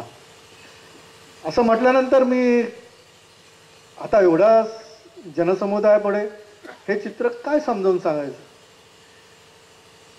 तर मी एका वाक्यात सांगण्याचा प्रयत्न केला. संध्याकाळची वेळ आहे, सूर्यास्ताच्या वेळी आकाशामध्ये ढग आहेत आणि त्या ढगांवरती पडलेला प्रकाश आणि आकाशाच्या अवकाशामध्ये असलेले आकार रचना ही आपण पाहत असतो. समुद्राला ओहोटी आलेली आहे आणि वाळूवरती काही किडे इकडून तिकडे धावत असतात आणि वेगवेगळे आकार रांगोळीसारखे तयार झालेले आहेत.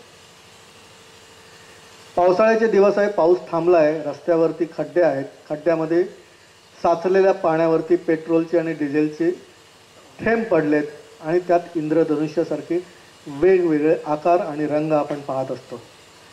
अशा अनेक गोष्टी आपण दैनंदिन जीवनात अनेक वेळा पाहतो, पण कधीही त्या समोरच्या दृश्याला प्रश्न करत नाही की याचा अर्थ काय. क्या बात आहे. त्याचप्रमाणे पंडित व्यासांचं संतूरमधले सूर ऐकत होतो. तुम्ही ऐकताना मान डोलवत होता, त्याला प्रतिसाद देत होता आणि माझा प्रतिसाद हा रंगांच्याद्वारे आणि ब्रशनी कॅनव्हासवरती होता. याच्या पलीकडे वेगळा अर्थ शोधायला जाऊ नका असं मी सांगितलं आणि अशाच टाळ्या त्यावेळी मिळाल्या. अशाच प्रकारे आपल्याला न समजणारं चित्र काही काळ कमान थोडा वेळ बघा, नाही समजलं तर केवळ त्यातला रंग, त्यातला पोत, त्याचा आकार याचा आस्वाद घ्या. हळूहळू मग लक्षात येईल की कलाकार सुद्धा आपल्या कॅनव्हासच्या स्पेसवरती असे अलौकिकत्व, ज्याला शब्दात वर्णन करता येत नाही, असं निर्माण करत असतो. त्यालाच आपण केवलाकारी म्हणतो, त्यालाच ज्ञानेश्वर नेणीव म्हणत असतात. आणि त्याचा आपण आस्वाद घ्यायला शिकलो की मग लक्षात येईल की याही चित्राला आपण अशीच दाद दिली पाहिजे. वेळ आपल्याकडे फार कमी आहे आणि आपण शेवटाकडे जातोय, तर काही महत्त्वाचे जे टप्पे आहेत कामत सरांच्या आयुष्यातले ते सांगतोय, त्याच्या संदर्भातले काही प्रश्न घेतोय आणि पुढच्या एक 10 ते 15 मिनिटांमध्ये आपण हा संवाद जो आहे हा संवाद थांबू. त्यातला एक सगळ्यात महत्त्वाचा जो भाग आहे तो मगाशी सांगायचा राहून गेला, पण सरांच्या बोलण्यामधनं तो आला. तो असा होता की दिल्लीला जे स्वामीनारायण मंदिर आणि तो जे संकुल उभं राहिलेलं आहे, कलावंताच्यासाठी काय सगळ्यात मोठं असतं, तर आपण ज्याला मॉन्युमेंट्स म्हणतो किंवा मॉन्युमेंटल वर्क म्हणतो, म्हणजे एक प्रचंड मोठं स्थापत्य काहीतरी उभं राहतं आणि त्या स्थापत्यामध्ये त्या कलावंताचं कॉन्ट्रीब्युशन असतं. त्यावेळेला की हे स्थापत्य आहे की जे दीर्घकाळ टिकणार आहे. म्हणजे एक मॉन्युमेंट काहीतरी उभं राहिलंय, म्हणजे एखादा गेटवे ऑफ इंडिया उभा राहिलेला आहे किंवा एखादा ताज उभं राहिलेलं आहे, असं एखादं मॉन्युमेंटल काम कलावंताच्या आयुष्यात जेव्हा उभं राहतं त्यावेळेला त्या कलावंताला एक मॉन्युमेंटल स्पेस मिळत असते. तर तशा 2 मॉन्युमेंट्स जी आहेत, जी आपल्याला माहिती आहेत, ती उभी राहिली आहेत आणि त्याच्यामध्ये सरांचं खूप महत्त्वाचं योगदान आहे.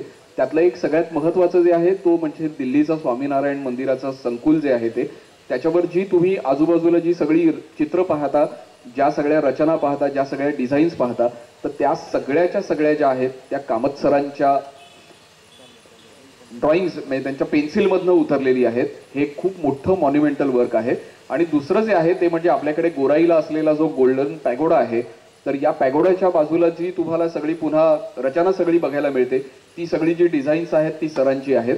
आणि त्याच्याशिवाय आतमध्ये तिथे जे एक परमनंट म्युझियम केलेलं आहे, ज्याच्यामध्ये गौतम बुद्धांचा पूर्ण जीवन चितारलेलं आहे, तो देखील सरांनी केलेला आहे. ही दोन खूप महत्त्वाची अशी मॉन्युमेंटल वर्क्स जी आहेत, जी सरांकडनं झालेली आहेत. खूप महत्त्वाचा भाग आहे असा. सर, मगासपासून आपण समाजाबद्दल बोलतोय आणि समाजाशी असलेलं जे कनेक्शन आहे तर त्याच्याबद्दल बोलतोय. एक सगळ्यात महत्त्वाचा भाग जो आहे तर तिथे येतो आणि मग त्याच्यानंतर थांबतो.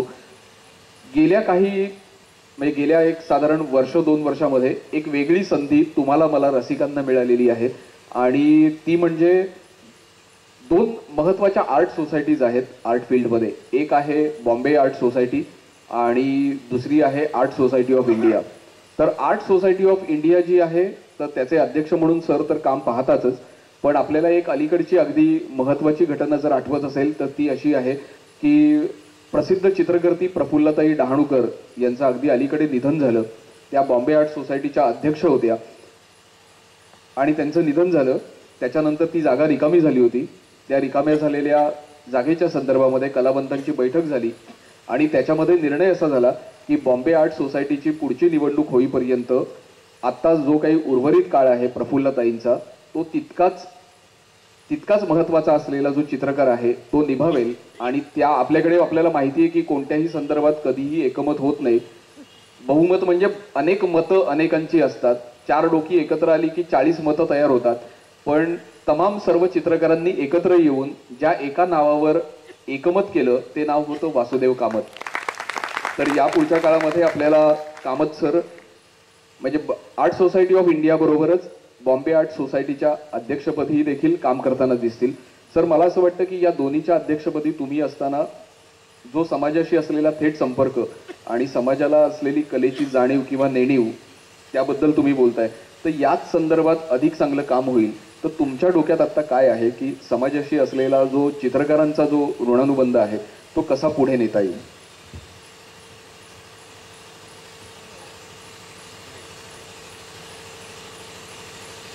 खरं म्हणजे आपल्या भारताला कलेची फार मोठी परंपरा आहे. प्रत्येक प्रांतामध्ये शिल्पाच्या माध्यमातून, चित्रांच्या माध्यमातून गेल्या हजारो वर्षापासून अनेक कलाकृती निर्माण झालेल्या आहेत. आणि आजही असे अनेक कलावंत किंवा अनेक कलारत्न म्हणून आपण त्या संबंध भारतभर आहेत.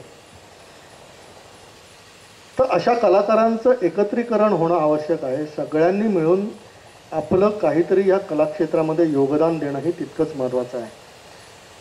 आणि त्यामुळे मला वाटतं की कलाकारांनी एकत्र आल्यानंतर खरोखरच आपण काय इतिहासामध्ये योगदान देऊ शकतो याचा विचार करायला पाहिजे. ज्यावेळी बाहेरचा कोणीतरी येतो, ताजमहाल बघायला जातो, कुतुब मिनार बघायला जातो, गेटवे बघावं असं वाटतं किंवा आणखीन कुठली मंदिरं बघावीशी वाटतात, इकडचं हिमालय बघावं असं वाटतं. आज जे कलावंत आहेत त्यांच्यासुद्धा कलाकृती त्याला बघाव्याशा वाटतात की नाही? तेवढ्या दर्जाचं योगदान आपण देतोय का? आणि मग मला वाटतं की अशा प्रकारच्या संस्थांमध्ये आपण काम करत असताना खरोखरीच आज कलाक्षेत्रामध्ये, अनेक कलाक्षेत्रामध्ये जी इंडिव्हिज्युअलिटी वाढत चाललेली आहे. मी माझ्यासाठी करतो, माझ्या सुखासाठी करतो, I don't bother about the society, किंवा माझी शैली आहे, माझं काम आहे, मला वाटलं म्हणून मी केलं, असं न वाटता आपण काही मिळून काही करू शकतो का? ही आपली कला म्हणून आहे का? हे आपल्या प्रांताचं देणं आहे का? आपल्या देशाचं देणं आहे का? अशा प्रकारची भावना सगळ्या कलाकारांमध्ये निर्माण व्हायला पाहिजे. आणि हे एकत्रीकरण फार महत्त्वाचं आहे. आणि अशा संस्थांच्या माध्यमातून हे जाणीव लोकांपर्यंत गेली पाहिजे. मला आठवतं आहे की रेगे म्हणून पूर्वी अप्लाइड आर्टचे प्रोफेसर होते. त्यांनी जाहिरात क्षेत्रातलं एक पुस्तक लिहिलं आहे. त्याच्यात सुरुवातीला एक छोटंसं उदाहरण दिलं, फार सुंदर उदाहरण आहे की बाजारात गेलो, फटाक्याची माळ आणली, ती उसवली, एक एक फटाका वाजवला, माळ संपली. परत गेलो, बाजारात आणखीन एक माळ आणली आणि अख्खी पेटवून दिली. धाड धाड धाड धाड वाजल्यावर सगळे म्हणाले काय झालं? हा भाग आहे. म्हणजे एकत्रितपणे काम केल्यानंतर खरोखरच ते काहीतरी योगदान झालंय, काहीतरी वातावरण निर्मिती झाली हे लक्षात येतं. नाही तर असा एक एक फटाका ह्याच्यातही वाजला तिथेही वाजला, परंतु तो स्वतंत्रपणे वाजला, पण एकत्र वाजल्यानंतर त्याचा परिणाम कुठपर्यंत पोहोचला. त्यामुळे सामाजिक जाणीव ठेवून ज्यावेळी कलाकार एकत्र येतील त्यावेळी खरोखर काहीतरी निर्माण होईल. आपल्याकडचं कुठलंही मंदिर हे एका शिल्पकाराचं नाही आहे, कुठलीही वास्तू नाही. आपल्याकडच्या भिंतीवर जी काढली गेलेली अजंठामधली चित्र एका चित्रकाराची नाही आहेत, किती पिढ्यानपिढ्या काम झालेलं आहे. हे सगळं संघटितपणाचं बळ त्यांच्या चित्रांमध्ये आणि त्यांच्या कलाकृतीमध्ये दिसतं. आज ते दिसत नाही. आज आपल्यामध्ये खरोखरच वेगळ्या वेगळ्या चुली मांडलेल्या दिसतात.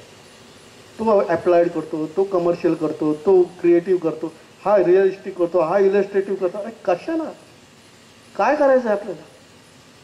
म्हणजे एखादी साहित्य कृती किती चांगली आहे हे म्हणण्यासाठी किती चांगल्या वाईट नाहीत त्याची उदाहरणं द्यायची. म्हणजे आपण शाळेत असताना बिरबलाच्या रेषेबद्दल उदाहरण शिकलो, हे मोठे मोठे साहित्यिक आजही का विसरतात असं मला वाटतं. मला नाही पटत हे की माझी कलाकृती श्रेष्ठ आहे याच्या ठरवण्यासाठी दुसऱ्याची किती कनिष्ठ आहे हे ठरवणं. त्याचा एक आस्वादक वर्ग आहे, तो आपण नाही टाळू शकत. मला कारलं फार आवडतं, तुम्हाला आवडेलच असं नाही. म्हणून तुम्ही जबरदस्तीने माझी रुची नाही बदलू शकत, तुम्ही रुची बदलू शकत नाही. पण समाधान मिळणं हे महत्त्वाचं आहे. आणि तो प्रामाणिकपणा कलानिर्मितीमध्ये असावा आणि आस्वादनामध्ये पण असावा. ही जाणीव ठेवणं फार आवश्यक आहे. मला आठवतं की आमचे एक मित्र माझ्याकडे आले आणि मला अमुक अमुक चित्रकार वारले. फार वेदना देणारी गोष्ट आहे, तुम्हाला सांगतो. What a shameful thing. त्यांच्या मैताला 4 कलाकार पण आले नाहीत. म्हटलं खरोखरच शेमफुल, वाईट वाटलं. म्हटलं मलाही वाईट वाटलं. परंतु मित्रा, मी तुला एक प्रश्न विचारतो, त्या कलाकाराला 4 मित्रही जोडता आले नाहीत करे? एवढी इंडिव्हिज्युअलिटी, एवढा वेगळेपणा. लोक पाहिल्यानंतर, आस्वादक पाहिल्यानंतर तुमच्या मनामध्ये तिडीक आणि द्वेष निर्माण होत असेल तर तुम्ही कसं लोकांना जवळ करणार? हे जे नातं आहे ना ते फार महत्वाचं आहे. माझ्या मित्रांनी सांगितलेली आठवण मला आठवते की विंगेत बसून त्यांनी नटसम्राट पूर्वी पाहिलं होतं आणि 1 अंक झाल्यानंतर, पडदा लागल्यानंतर डॉक्टर श्रीराम लागू थोडासा पडदा दूर करून लोकांच्या चेहऱ्यावरचे एक्सप्रेशन बघायचे की माझं जे अभिनय तर तिथपर्यंत पोचला की नाही. तसं कलाकारांनी विचार करायला नको. साधना ही इंडिव्हिज्युअल असतेच, साधना ही एकट्यानेच करायची असते, तपश्चर्या एकट्याने करायची असते, पण प्रार्थना ही सगळ्यांनी मिळून करायची असते. हे फार महत्वाचं आहे. हे ज्यावेळी समजेल ना त्यावेळी मग प्रत्येक कलाक्षेत्र पुढे जाईल. आज मला सांगा की 11 खेळाडू, 2 बॅट्समन, 1 चेंडू, 2 बॅट, 6 स्टंप आणि 4 बेल्स, सगळं कामधंदा सोडून सगळं जग बघतं की नाही. आणि आपल्या प्रदर्शनातली चित्र बघायला कोणीच येत नाही. मग कोण कोणापासून लांब गेलाय याच्यासाठी विचार करायला पाहिजे की कलाक्षेत्रानेही विचार करायला लागेल की मला लोकांपर्यंत पोचलं पाहिजे. तुमचा प्रश्न संपला असेल तर शेवट मी करतो. मला एक छोटंसं उदाहरण मला पाहिलेलं आठवत आहे किंवा वाचलेलं आहे किंवा ऐकलेलं आहे आणि ते फार सुंदर उदाहरण आहे की एका गावामध्ये लोक राहत असतात. सकाळ उजाडली की भांडणं, तंटा, एकमेकाचे हेवे देवाई काढणं हे चालू होत असतं. त्या गावामध्ये काही विद्वान मंडळी असतात, सगळी मंडळी पण असतात. कंटाळतात, किती वेळा सांगितलं आहे ना पण काही लक्षात येत नाही. त्यापेक्षा आपण जाऊ इकडनं म्हणायचे आणि ते एका टेकाडावरती जायचे. आणि टेकाडावरती तो माणूस गेला की परत यायचाच नाही. मग लोकांमध्ये त्याच्या तो वेडाच होता, जंगल पार करून गेला, कुठल्या तरी प्राण्याने खाल्ला असेल, मेला असेल, अन्नपाण्याने जगू शकला नसेल. असं 3 गेली, 4 गेली, 5 गेली. त्याच गावामध्ये एक संन्यासी होता, मंदिरामध्ये रोज पूजा करायचा. त्याला मात्र कुतूहल वाटायचं की हे जातात नेमके कुठे आणि परत काय येत नाही. आणि मग तोही संन्यासी निघतो. लोक अडवतात, अहो ते वेडे गेले, त्यांच्या मागे तुम्ही कशा करताय. तो म्हणतो नाही मला जायचं आहे म्हणाला. आणि तो संन्यासी जातो, जंगल पार करतो, टेकाडावर गेल्यानंतर ते सगळी माणसं त्याला तिकडे दिसतात, सगळे आनंदात असतात, नंदवन फुललेलं असतं. आणि ह्याला बघितल्यानंतर बरं झालं महाराज तुम्ही पण आलात, या येते. कशाला त्या गर्दीत चिखलामध्ये जात आहे, दलदल आहे सगळी, कोणाला कळत नाही, भांडण टंटे करतात, हे लोक कधीच सुधारणार नाहीत. चला तुम्ही आलात इकडे. नाही खरंच छान आहे म्हणाला, मी चाललो परत. अरे छान आहे म्हणता आणि परत चालला कशाला? नाही तुम्ही गेलात ना, ते परत आलाच नाही. त्याच्यामुळे तुम्ही नेमकं काय अनुभवताय तो आनंद लोकांपर्यंत पोचलेलाच नाही, तो मला द्यायचा आहे आणि तो सांगायचा. म्हणून तो संन्यासी परत तिकडे आला आणि सांगितलं की ते जे गेलेत ना ते अमुक चांगल्या मार्गाला गेले. ही जी मोठी मंडळी वर गेलेली आहेत त्यांनी कधीतरी समाजाचं बोट धरून त्यांना वर आणायचं की नाही, कि इनको क्या समझता है पेंटिंग के बारे में, इसको क्या समझता है इसके बारे में म्हणायचं आणि लांब करायचं. तर ही इंडिव्हिज्युअलिटी राहता कामा नये, ते समाजापर्यंत पोचलं पाहिजे. आणि म्हणूनच आपल्याला कलाक्षेत्र आणि सर्वसामान्य नागरिक यांच्यामधला रसिकपणाचा आस्वादाचा धागा जोडला गेला पाहिजे, एवढंच मला सांगायचं होतं. धन्यवाद. मला असं वाटतं की आपण आज एक जो कलावंत अनुभवला तो इतर कलावंतांसारखा एका घरामध्ये बसून स्वतःचा फक्त विचार करणारा नाही, तर बहुजन हिताय आणि बहुजन सुखाय असा विचार करणारा कलावंत आहे. आणि आज त्यांचा वाढदिवस आहे, त्या योगाला आपण भेटतोय. तर पुन्हा एकदा सरांना आपण टाळ्यांच्या गजरामध्ये शुभेच्छा देऊयात आणि इथे थांबूयात. धन्यवाद. जय हिंद, जय महाराष्ट्र.